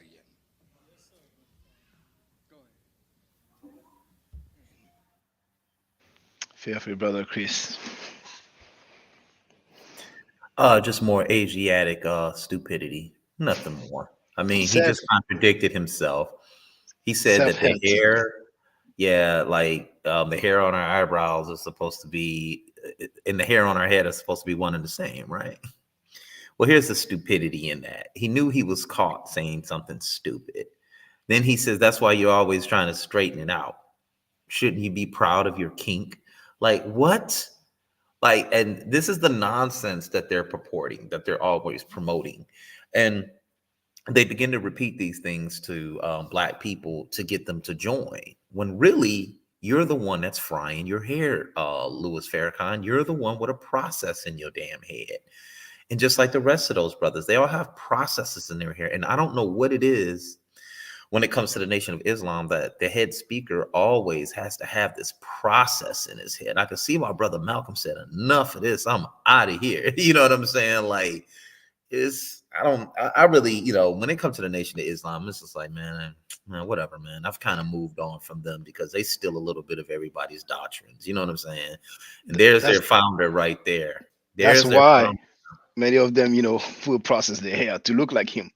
Yeah, a white man came to them in jail and spoke to them. I'm sorry, was selling silk and convinced Black people that they were of the tribe of Shabazz. Like, come on, man. Like, anything to make us love ourselves even more. If the enemy or your opponent comes to you and he begins to say something such as you're this, and he's using any of these Asiatic influences to try and teach it to you, it actually makes you hate yourself and dismiss who you really are. The creators of creativity don't need religion. And let me say this real quick. The Abrahamic religions are wrong. They are wrong. Ontologically, they are wrong. They are wrong. They are wrong. They don't make sense. They don't honor the feminine, the divine feminine. They don't honor it. It is always the feminine aspect of spirituality is always desecrated in that faith. It desecrates who you really are. You have to transform yourself. You can't be African. Polytheism is wrong. Everything is wrong with everybody else's religion.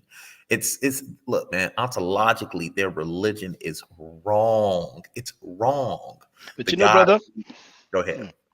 but I don't know if we should say that a particular religion is wrong, because it's up to the people if they want to practice it, and we have religions, in Africa.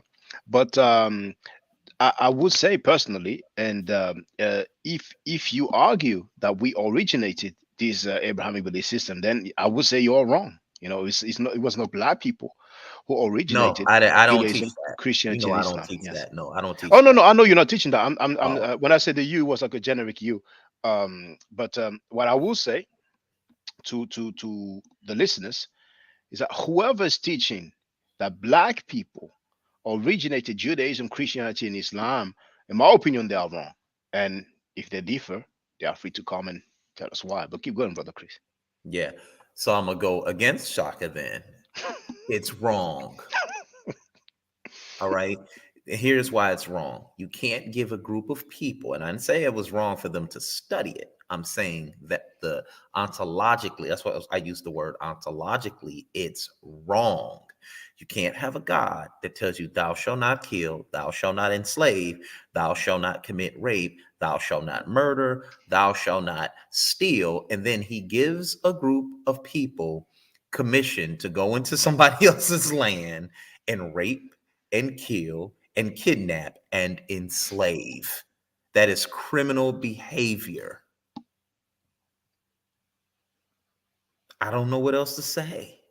It's criminal behavior. Why would I want to study it? It's not needed. And the very same group of people he tells, thou shalt not steal or kill, he's allowing them to do it in what? His name. Because it somewhat makes him what? Holy? They're doing it in his name. That's not what the story of the heavenly cow was about. The story of a heavenly cow was a beautiful story. Go read it. It's, I don't know what else to say here, but one of the things I like to deal with is their exodus. I love dealing with their exodus because if you dismiss their exodus, you dismiss everything, because then that means they were never there. They never came out. And I'm still trying to figure out what Ramses were they talking about. Was it Ramses the first, Ramses the second, Ramses the third, Ramses the fourth, Ramses the fifth? Which Ramses were y'all under? Why doesn't the Bible state that? Well, it does not even mention a name, Ramesses, but in the Bible, there's a mention of a construction that they've built called P. Ramesses. So they presume that it was under the rule, under the rule of one of the Ramesses. And probably when they look at the chronology, they might figure, okay, it must have been under the Ramesside period or Ramesside Empire, basically the empire ruled by the different pharaohs who had Ramesses in their name, or Ramesu, according to the Medu Well, mhm. hold on real quick. That's incorrect, because the Is it? Ramesside dynasty, here's what I'm telling you. The Ramesside, the name Ramses doesn't occur until what dynastic period? The 19th? That's the first time we get it. We don't have it in the 18th, 17th, 16th, 15th, and 14th, where the intermediary period, 13th, 12th, 11th, 10, 9, 8, 7, 6, 5, 4, 3, 2, 1. It's not even pre-dynastic. It doesn't come around until the 19th dynastic period, which is the New Kingdom period, right? Let's pull up a king's list. But they don't even know the date of the Exodus. There is conjecture. They are presuming, okay, it might have happened during that period, So they are I don't seeking need, I don't even acknowledge that it existed. the I don't Exodus. even teach. Yeah, I don't even teach Neither the do I. Exodus existed. Yeah. And scholars have stated that they've said it's folklore. Folklore. The Exodus story is folklore. Not all scholars, but some have. Because they've been searching for evidence that it happened. Well, let's look here. Let me do a presentation right quick. Let me just, because I'll just pull this up on Wikipedia, show everybody the king's list. Mm-hmm. All right. So I don't give a date for the Exodus, but I do use the Bible to go against the Bible, because you debunk the Exodus with history, archaeology, and the Bible. Okay. So here is the pharaohs or the Insu of the 19th dynastic period. You have Ramses the First, which is Minma'apre or Meneptare. Then you have Seti the First, which is Minma'atre, excuse me. Seti. Seti the First, excuse me. Seti the First, which is Minma'atre. Then you have Ramses the Second, which is Userma'at Re Septepenre. Then you have Merinpata, which is Ba'enere Meri Netneru. And you have Seti the Second, which is Usaka Ure. I can't say that name. It's meant to be pronounced Seti, but that's fine. Seti the Second, which is Usa Kefre, Septepenre. You have Amenisi. You have Sipta, and you have Tuosret, which is Atre Miriamin, right? So we have these kings and queens and queens. So here it is. We're at Ramses the First. They're all in the 19th dynastic period. We have Ramses the Second. Most scholars try to, or biblical scholars, let me be clear on that. They try to say Ramses the Third, right? So that would place them in what? The 20th dynastic period. All right. But Brother Chris, if you want, it's up to you. You don't have to. You can go on Wikipedia and show the Pharaoh of the Exodus. You know? Oh, can you? Yeah, Let's do this. and people will see that, scholars don't even know. Okay, let's do that. Pharaoh of the. This is funny. Exodus. Now, in the meantime, R. Stallworth, greetings to you, brother Hero. Didn't Amos expel the Hyksos? Yes, he did expel the Hyksos, the 18th dynasty. Um, but that's the Hyksos, not the Hebrews, Those not the aren't Israelites. Hebrews. Yes, You can't link the Habiru to the Hebrews because Habiru means dusky and dirty. And the Hebrews, their name means what? One who crosses over. So it's two different people groups. Now, if you ask me, when we look at the kings of the intermediary period, they do have Semitic names like Jacob, Yaqub. They Yakub. do have those names. So the Bible does not mention you all being kings at any time in Egypt or pharaohs. It mentions you all being slaves. Slaves. So you can't use that narrative. It's almost impossible. Here, let's go to the Pharaoh of the Exodus. Let's have some fun. Merry Christmas, people. Merry Merry Christmas. Christmas, Hebrews. So where you want me to go? Oh, let's go to Jerusalem Post. Why not deal with the people? You're not sharing though. You're not sharing. Oh, okay, yeah. Yeah. Let's have some fun here with this thing here. All right.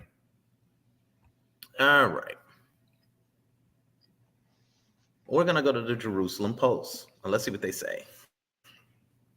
And they say, this is what they're teaching, and this is what they're saying. It says there is nothing in the Egyptian records linking Ramses to the Exodus, and indeed nothing at all in the records about the Israelites and their slavery. Now, this is them saying this. The recent film Exodus Gods and Kings had Ramses the Greatest, the stepbrother of Moses, and the Pharaoh of the Exodus. But there is nothing in the Egyptian records linking Ramses to the Exodus, and indeed nothing at all in the records about the Israelites and their slavery. Nothing about their escape into Sinai after the plagues. Nothing about the miraculous crossing of the Red Sea. Nothing. Though it is embarrassing for archaeologists to be asked who the Pharaoh of the Exodus was. But it is a question that comes up every year before Passover when we Jews celebrate our escape from Egyptian slavery into freedom. Let's read this. You want to have some fun with this? We can ask this again this year and try to find an answer more accurate than that of this year's film or the older films, The Ten Commandments. To find it, we must look at the Egyptian records in another way and take up a vital clue in the book of Exodus, chapter 1, verse 14. They found them. They found them, Brother Shaka. Where it says that the Egyptians made the lives of the children of Israel, quote, end quote, bitter with hard service in mortar and brick. Later, we learned that the Israelites had to make mud bricks without even having the necessary straw given to them, whatever that means. In other words, the children of Israel were unskilled or semi-skilled makers and workers of mud brick. And there are no temples or no cities in Egypt made of mud brick. I'm sorry, guys. I just want to let y'all know that right now. Well, they will argue, if it was made of mud, then it wouldn't have survived. That's what they will argue. Yeah, they'll argue anything. But brother Chris, what was that they said they found? They found nothing. They said they. Okay. They found nothing. They said we got to look closely at chapter 1, verse 14. And it says they could well have made millions of bricks out of the Nile mud. But then what is it that they built with them? They did not build pyramids or any temples or palaces, as these were all built with stone. Exactly, because they had masonry there. And the peasants' houses, which were made of mud brick, were built by the Fellahin themselves. So what project needed millions of bricks and thousands of mud brick layers? The Bible tells us that there were 600,000 Israelite adult males at the Exodus. But even if there were only 6,000 to 600, what project needed so many mud brick layers? There was indeed only one project that we know that was so large and built. Oh my God, here we go with this theory. That was so large and built in mud brick. And that was the city of Akhenaten, which was called El Armana. Here we go. Akhetaten. This is the name of the city, name almost the same name as Akhenaten. Correct. All right. Okay. Oh yeah, Akhetaten. Okay, gotcha. Yes. You may it means horizon of the Aten. Thank you. You may not have heard of Akhenaten, I'm sorry, Akhenaten, but you may well have heard of the man who ordered it, Akhenaten, the heretic pharaoh who believed in just one God, the Aten, the disk of the sun, and who tried to convert the whole of Egypt to his monotheistic ideas of religion. He set aside and downgraded the other temples and their priests and built his new city to demonstrate the new religion to the people and to promote and reinforce his ideas. Let's read all of this. So he had to build it quickly, and indeed it was built, according to Egyptian records, within 2 years by many slaves and the Egyptian army, and it was constructed in mud brick for speed. It was this great project that was most likely built by the Israelites. So, Brother Shaka, Yes. have we seen any proof that the Israelites built this? No. It's just a lot of conjecture. They're telling you it was most likely built by the Israelites. Okay. Under the But direction of Brother Chris, there's a writing of Flavius Josephus that many people like to use for the historicity of Jesus, and Flavius Josephus quotes Manito.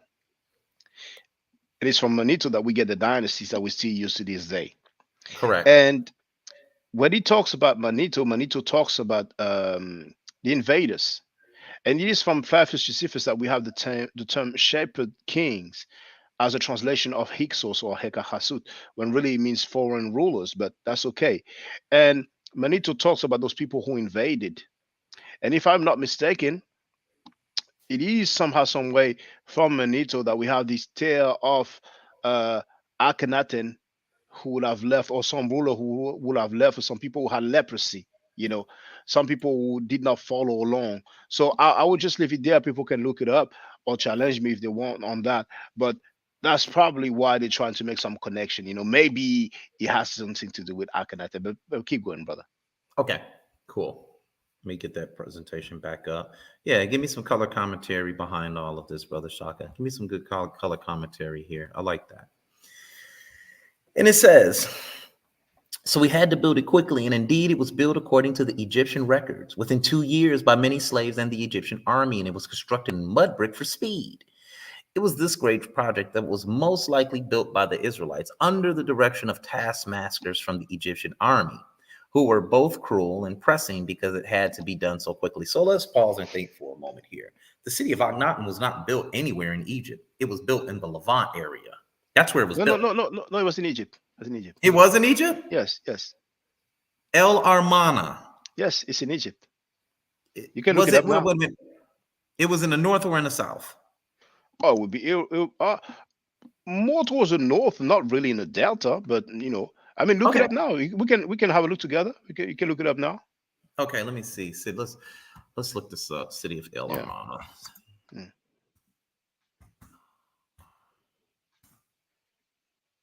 They said Armana. Okay. Egyptian archaeological site, which was the capital city of the late 18th dynasty. The city was established in 346 BC, built at the direction of Pharaoh Akhenaten, and abandoned shortly after his death in 1332 BCE. The name that the ancient Egyptians used for this city is translated in English as Akhenaten or Akhenaten, meaning horizon of the Aten, the site of the east. Oh, it's on the east bank of the Nile River. Okay, cool. Thank you. Something. Okay, cool. All right, cool. Learn something there. Thank you. No problem. And it says, but Akhenaten and his ideas were not popular. They were not popular. He did wonderful things and even gave women rights to worship and own property. But the people disliked his innovations and the priests hated him. And when he died just 16 years after building the city, it fell apart. Yeah, it was made of mud. Everyone wanted to leave Akhenaten, and they left with all its treasures. The mud brick city fell into disuse and disrepair. Now, another pharaoh to take the throne, and although Akhenaten had 2 sons, they both died at birth. Here we go. Shoehorning. But he had 6 living daughters, and it was his son-in-law, Akhenaten, later called Ankh-Amun, who had the difficult task of restoring everything to the old order. He did this while the city and the country were in turmoil and disarray.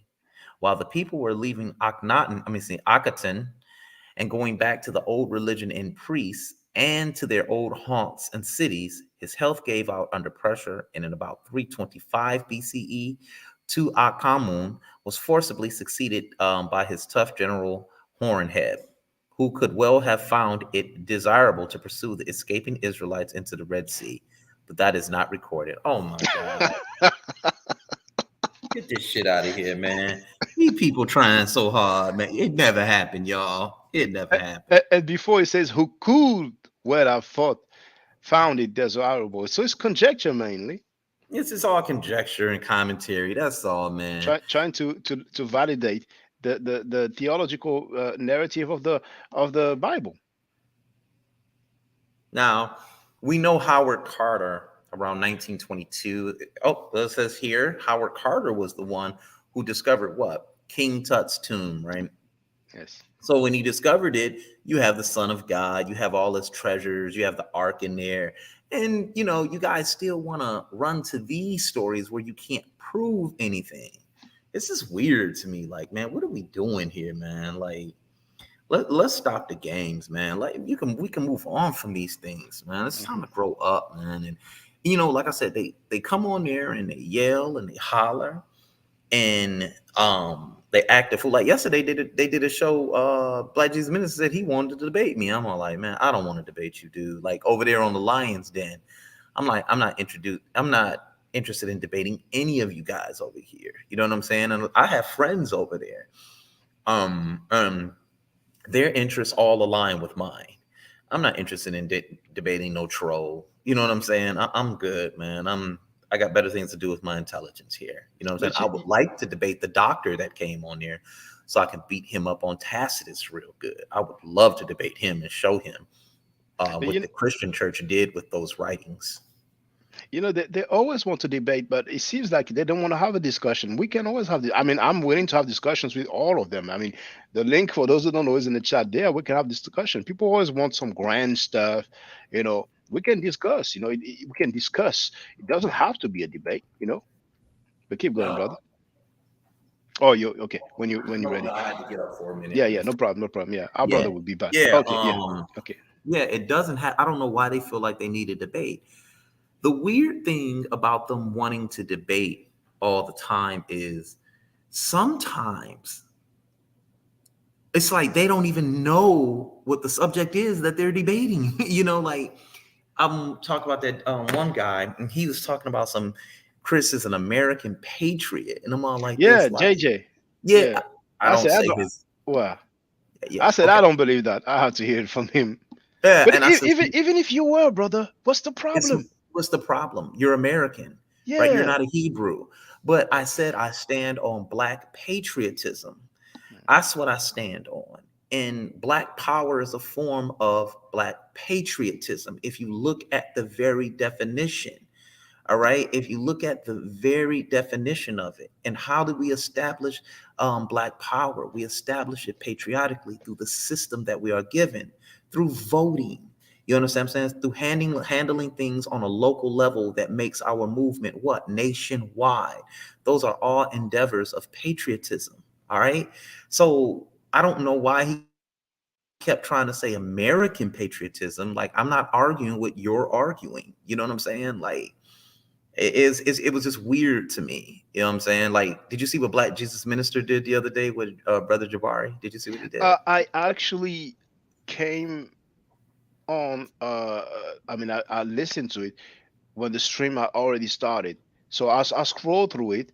What I recall is that he was arguing that Jabari lied about his credentials, but on Jabari's website, it says that he earned a bachelor's in Africana studies and some other field as well. You know, like social science, something. I mean, I can actually, let's have a look together.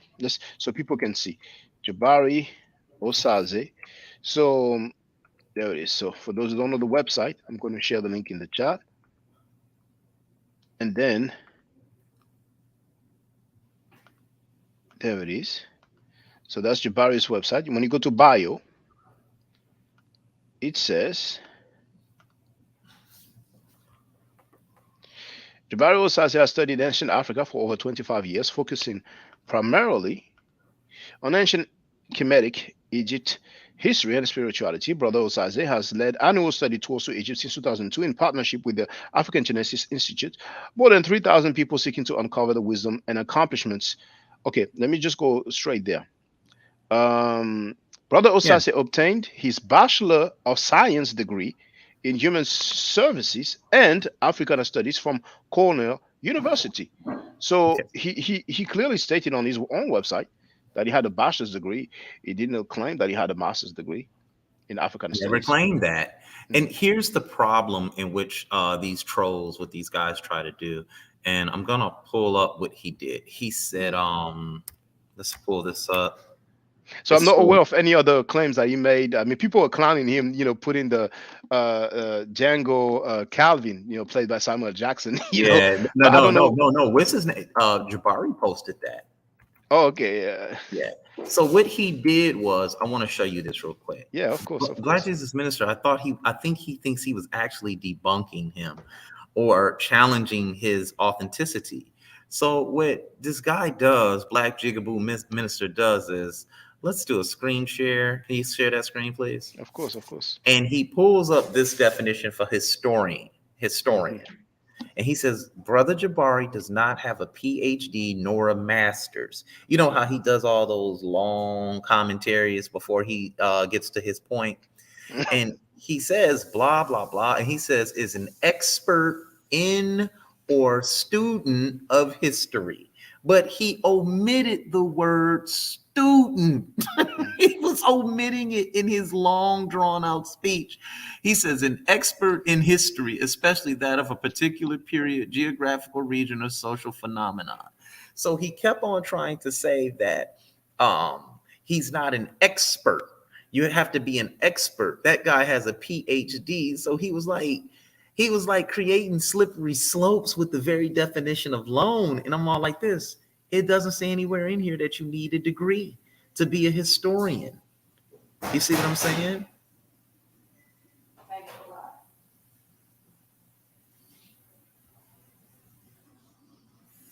But Oh, I'm sorry. Sorry. yeah, yeah. Go ahead.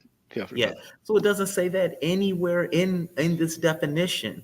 And that's just something that he was using or he was saying to draw inference to what it is he's trying to reach some type of conclusion by assassinating his character. I was just so confused with that. So is that the only thing that he claimed for all that time? Because I was scrolling through the video to get to the point where it was like live. Is that the only thing he had to That say? that was it. And then he Oh, kind of like mentioned my name a little bit. yeah, like oh And yeah. And Slanetta said, "No, I'm bringing him in." He says, "No, no, no, no, no, no, don't bring him in." And then he says, "No, you be mentioning his name all the time. I'm bringing him up here." And when I came in there, he jumped. He ran right off that. Oh, that's when he Down. did the Usain Bolt. Okay, because I Yeah, noticed he was no longer there, and then I got on and Yara took over the show. He decided who could speak and and stuff like that. But hey, it's all good. It's all good. We're talking. We're yeah, talking. But it's not really a good look for um the Hebrew Israelites at this point. It's really not a good look at all. But the funny thing is though, I'm so glad because the Carl Bowman, came on and all this consensus talk that they had is really out of the window now, yeah. because There's no we have consensus seen on that that. they rely mainly on Josephus and Tacitus. Yes, that's all you're doing. Of And I, course, they I have. keep telling them stop using Dr. Bart Ehrman's works. He makes some of the worst arguments in the world. He's just cashing in. Well, That's all no, he was doing. what I would say, and I agree with you. I heard you say that you feel like he's cashing in because for all those years you've been making books that the what he called the mythicists Hmm. have quoted, and a lot of Christians are not really happy about him. So it's like he came out with that book, and I guess they will be satisfied. But I wouldn't say that he makes bad arguments, but I think his conclusion is really bad because throughout his careers, he went through all the inconsistencies, all the things that we don't have, but he ends up making that conclusion. And that clip that was played when he says, basically, I mean, I cannot say verbatim what he said, but it's almost as if he said it is silly to to to to to think or to argue that he never existed. And since when in science we affirm the existence of somebody and we don't even have records during the person's lifetime? The records mentioning the person's title, alleged title, is decades later.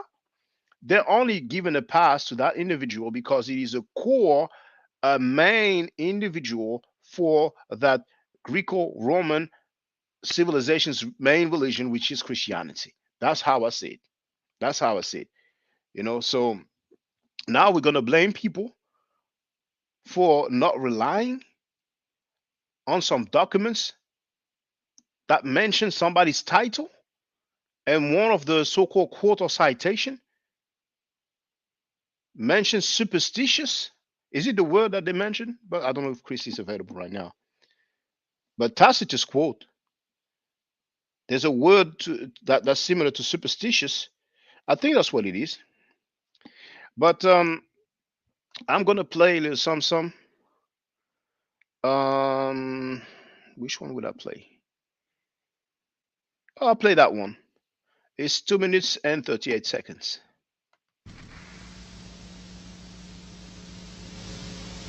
Yeah, I love Elijah Muhammad enough that if you attack him, I would kill you.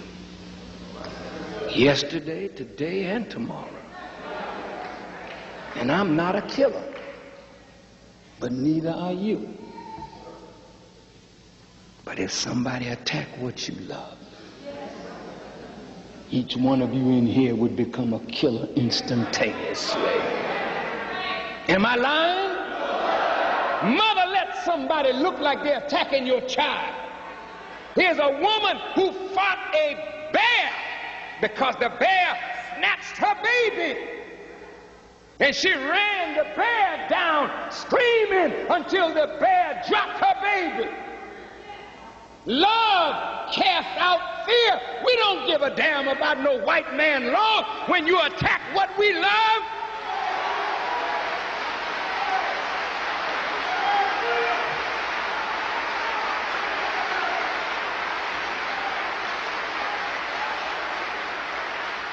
And frankly, it ain't none of your business. What have you got to say about it? Did you teach Malcolm? Did you make Malcolm? Did you clean up Malcolm? Did you put Malcolm out before the world? Was Malcolm your traitor or was he ours? And if we dealt with him like a nation deals with a traitor, what the hell business is it of yours?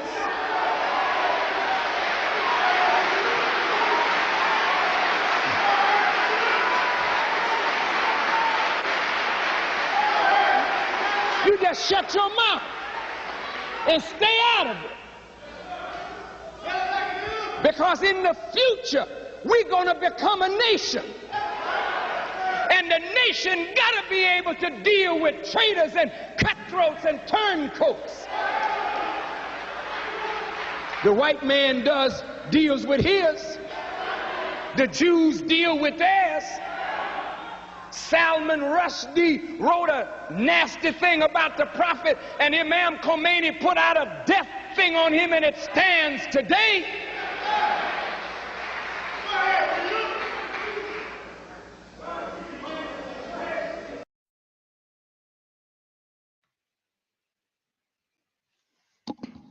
All right, our brother Chris has gone, but I don't know if he'll be back. But if somebody wants to get on the panel, you have the link there, link to get on the panel. I'll wait a few minutes, and if there's nobody, then I guess I'll call it a day. I've been live streaming for 2 hours. So if you agree or disagree with me, you're free to get on the panel. I really don't mind. If you disagree with me, it's fine. We can talk and get some clarity. Most of the time on different channels, people are more in a battle mode, and they're making talking points. When we go to the records, it's something else. It's a different story. So, and if you have any questions in the chat for the members, feel free to take this opportunity. There's no silly questions. Don't be afraid. Don't be embarrassed. Earlier our brother Stalworth said that he didn't even know that it was actually the Hyksos, or that, let's say that the Hyksos, I cannot interpret his thought, but first he wrote, didn't Amos expel the Hyksos? And, I told him he was the Hyksos indeed, not the Hebrews, not the Israelites. There's no mention of Hebrews or Israelites in Kemet during that time period. And then he replied, damn, I didn't know that, and that's what those people do. Those Abrahamic believers, particularly the Hebrew Israelites, they make those talking points and they want to make you think that, okay, those were the Hebrews or the Israelites. But I don't know about any mentions of them during that period. So they are doing a lot of linguistic acrobatics, linguistic gymnastics. They are just holding on to their belief.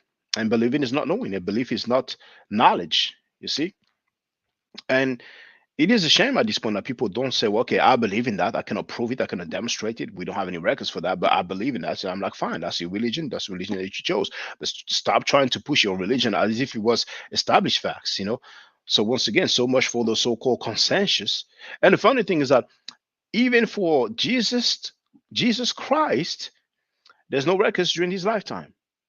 The records that come out decades later, for which we don't have any original anyway, don't even mention the records that come decades later. Don't even mention Jesus. Mentions the title Christ. So let alone for everything that happened for the foundation of the Hebrew narrative, which is the Exodus. There's not a single document that mentions Jesus during his lifetime. For the Exodus, we have absolutely nothing, no writing that is some proof or evidence of the Exodus occurring. So I'm like, what are we doing here? Let us make the distinction between theology and history. Let us make the distinction between religion and historical facts. Let us do that. Let us be more scientific. Let us be more accurate. And we listen to these guys. I mean, some of them have no decorum, no manner. They get disrespectful, they get aggressive, and they don't show any records at all. And it's been like that for years, brothers and sisters. So, to the young listeners, we can do better. Let us be sharp, let us be seasoned, and let us get some clarity.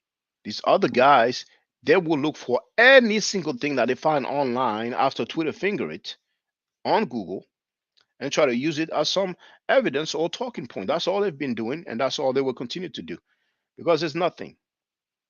Maybe somebody will make a great discovery in the Sinai desert, but trust me, they have searched. That's all they have searched. They have spent millions and millions of dollars searching, but they came to the realization that, okay, well, all right. It's what it is. It is what it is.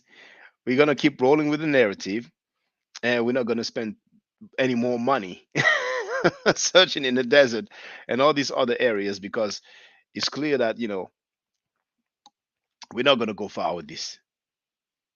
You know, it's that simple. It's that simple. So, young brothers and sisters, what do you want to do? Do you want to keep on pushing the cultural appropriation? Do you want to keep on pushing the false narrative? The Semites were not black, brothers and sisters. Get over it. I've demonstrated that already. You have the video in the description of this. The links in the description of this video. White Semites, Black Awakening. And remember, brothers and sisters, you have some museums near you. Just go there and go to the Department of the Levant or Near East or Mesopotamia and look at the artifacts. Their phenotype is the same as the people that you see inhabiting these areas today. And some of you don't know that we have artifacts that are like dated during the BC time. I mean, sometimes you might have like 100 BC, 200 BC, 300 BC, 500 BC, 1000 BC. We have some it's like 2000 BC, and I've been showing that over the years.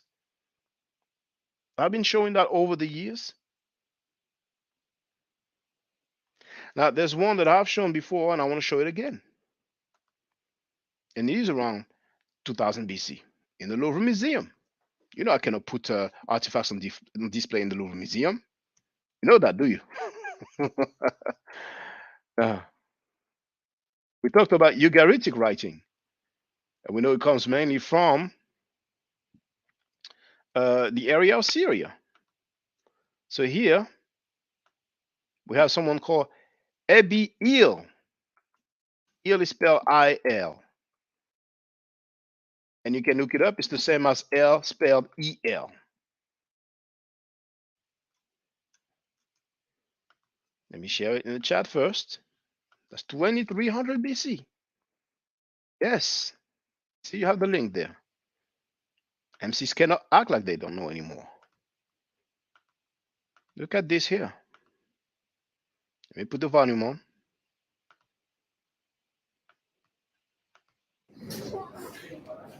Greetings. I'm in the Louvre Museum, Paris, France. And I have filmed this one a long time ago. And then when I came back, it was away for an exhibition somewhere else. So now it is back. And a difference is that you have the legs here. I don't remember that the legs were on display, so maybe it was damaged. But this is from Syria, and it is a statue of Iba Il, that's I-L. And you see the date there? 2300 BC. From Mari, which is still Hariri, current Syria, well, Syria, today's Syria.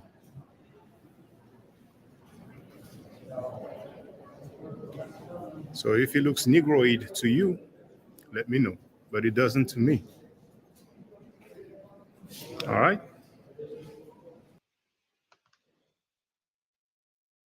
Now, in the chat, I'm putting the statue of EBL on Wikipedia. Look at this here. Somebody want to claim that this is a black Semite? Now, statue of Ibi Il is a 25th century BC statue of the praying figure Ibi Il, superintendent of the ancient city-state of Mari in modern eastern Syria. The statue was discovered at the temple of Ishtar in Mari during excavations directed by French archaeologist André Parrot. It is made of gypsum. I don't know if you pronounce it gypsum or gypsum, with inlays of schist shells and lapis lazuli. The statue is displayed in the Musée du Louvre, that's the Louvre Museum. It has been described as a masterpiece by virtue of its craftsmanship, state of preservation, and expressive style. Now, I don't know if they will go in details regarding his name, but here you have details of the statue.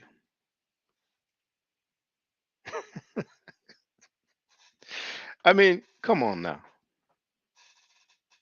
Are you kidding me, brothers and sisters? You see the cuneiform writing? Nobody claims it hasn't been deciphered.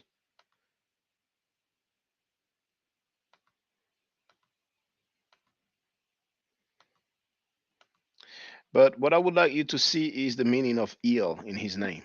Envie de profiter du soleil cet hiver? Avec French Bee, envolez-vous vers Miami. So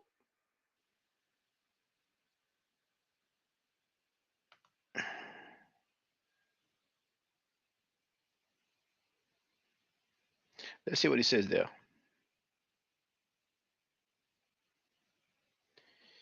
I want you to see what the Il stands for. I don't think it mentions it here.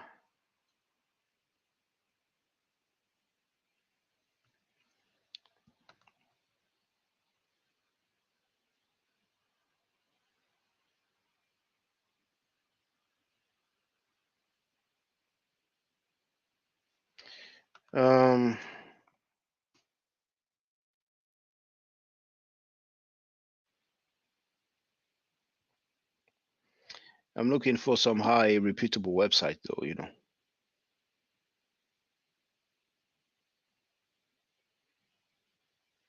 Most of the results are in French because it is located in the Louvre Museum. But I've put Syria, which is in English, of course, because in French we say Syrie, the spelling is different.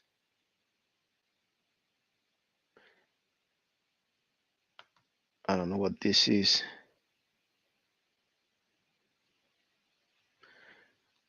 This looks like the same as Wikipedia.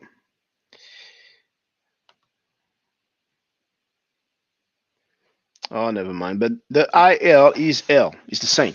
As a matter of fact, let's go back. Let's go back to what I've shared before.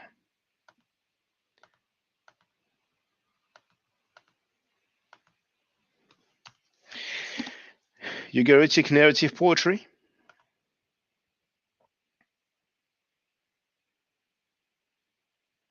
Where it talks about L falling or sleeping in his dung and urine.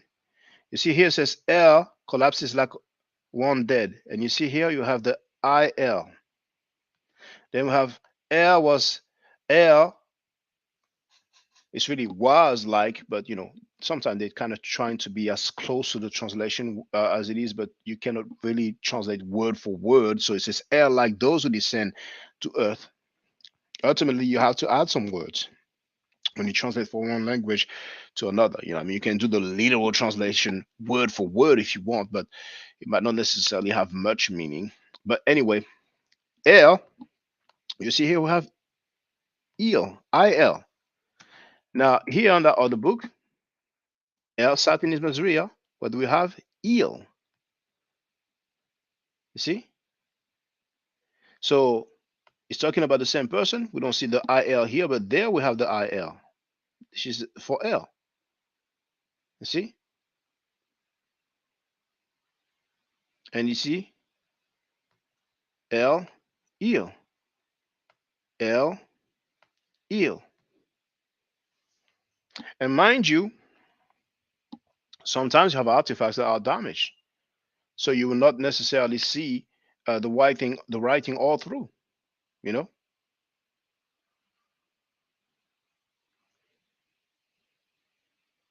And we even have Baal, holy Baal.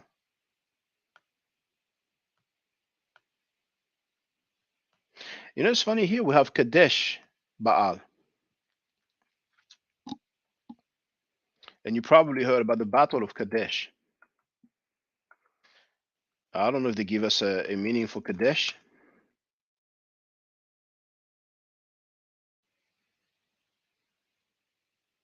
Oh, I did not even know. We even have a Kadesh in Syria, but the Battle of Kadesh, that's a Hittite empire. No,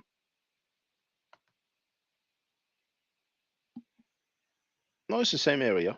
It's the same area. We have different spelling. We have it spelled with a K or with a Q. Now,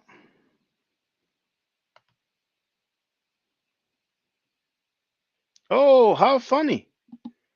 How funny! So I'm going to share the link in the chat.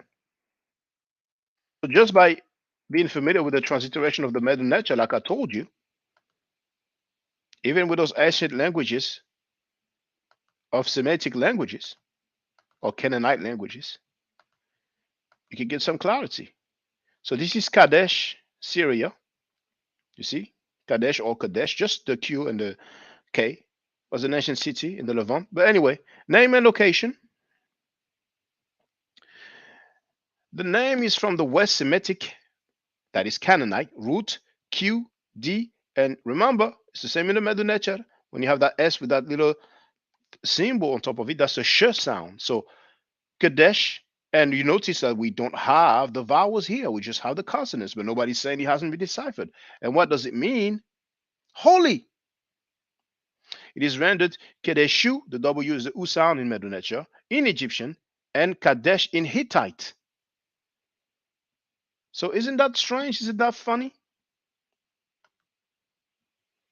So if we go back to the previous one, from those tablets that were found in Syria, dated between the 14th and the 12th century BC, That is between 1400 and 1200 before the Common Era. In that same tablet, where we are told that the god El drank so much that he fell in his own urine and feces. You see here? He floundered in his own feces and urine. We have holy Baal, and the word for holy is Kadesh. And then here we have Baal. Now we see the B. Then we see what looks like an inverted apostrophe. That's the Ain, which is the R sound, like a glottal R. And the L, Baal. But who's going to say that he hasn't been deciphered? Who's teaching you, brothers and sisters? Who's giving you information? Can those people back it up? Can those people back up their claims with evidence? Can they quote scholars and text? Do they quote the text? So it's been 2 hours, 22 minutes, 222. Stay safe, stay healthy. And if I'm allowed to by the nature, I will definitely holler back at you.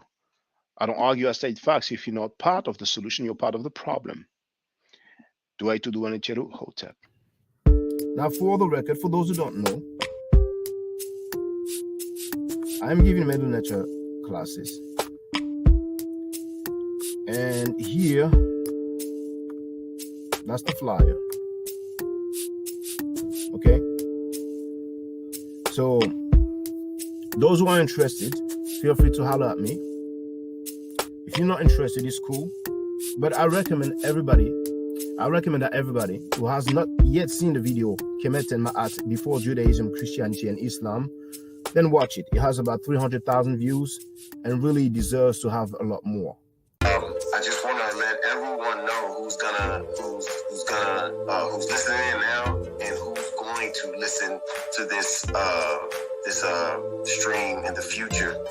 I just had my first Meta Nature class by Brother Shaka today, and I've had other Meta Nature lessons by other teachers, and I can tell you right now, the brother is the best in the game.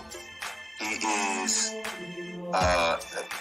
that was one of the best classes I've ever had, ever. So if you're interested in learning the Meta Nature, if you're interested in getting the basics of it, Brother Shaka is an awesome teacher. Get with him, and it's extremely affordable. This brother is giving us his time and his skills, and he's basically giving it away. I mean, I just consider it a donation. You know what I'm saying? So if anybody is interested in learning the Meta Nature, get with this brother right here. He's an awesome teacher. And I'll end with that. Hotep Senu, Hena Senut. This is Julie, also known as Servant of Yah, and I'm currently taking the Medu Neture classes with Brother Shaka, and it has been an amazing experience. Only 2 lessons so far, and I feel like I've been taking the classes for months, just with the how in depth he goes into the vocabulary words, the construction of the language, the grammar. It's been immeasurable, the experience.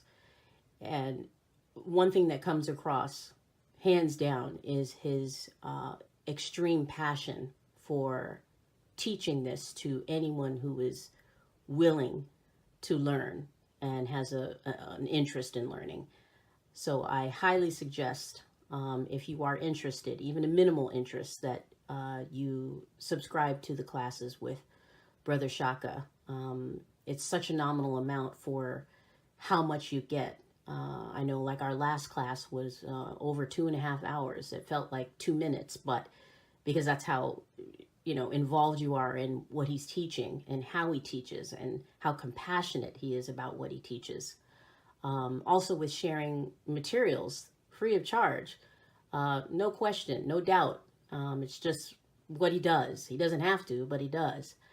And so I just wanted to give a short testimonial about the class and the effectiveness of the class, and all of that is attested to how studied Brother Shaka is. So I highly recommend anyone with a minimal interest that you do sign up for the Medunetia class. Hotep. Don't forget to subscribe to my channel, which is Ma'at Forever. Don't forget to watch the video entitled Kemet and Ma'at. Don't forget to share Kemet and Ma'at on my channel on Twitter, Facebook, Instagram, WhatsApp, or other social media that you use. Email, text messages, you name it. Those who wish to donate can do so on paypal.me/Ma'at Forever.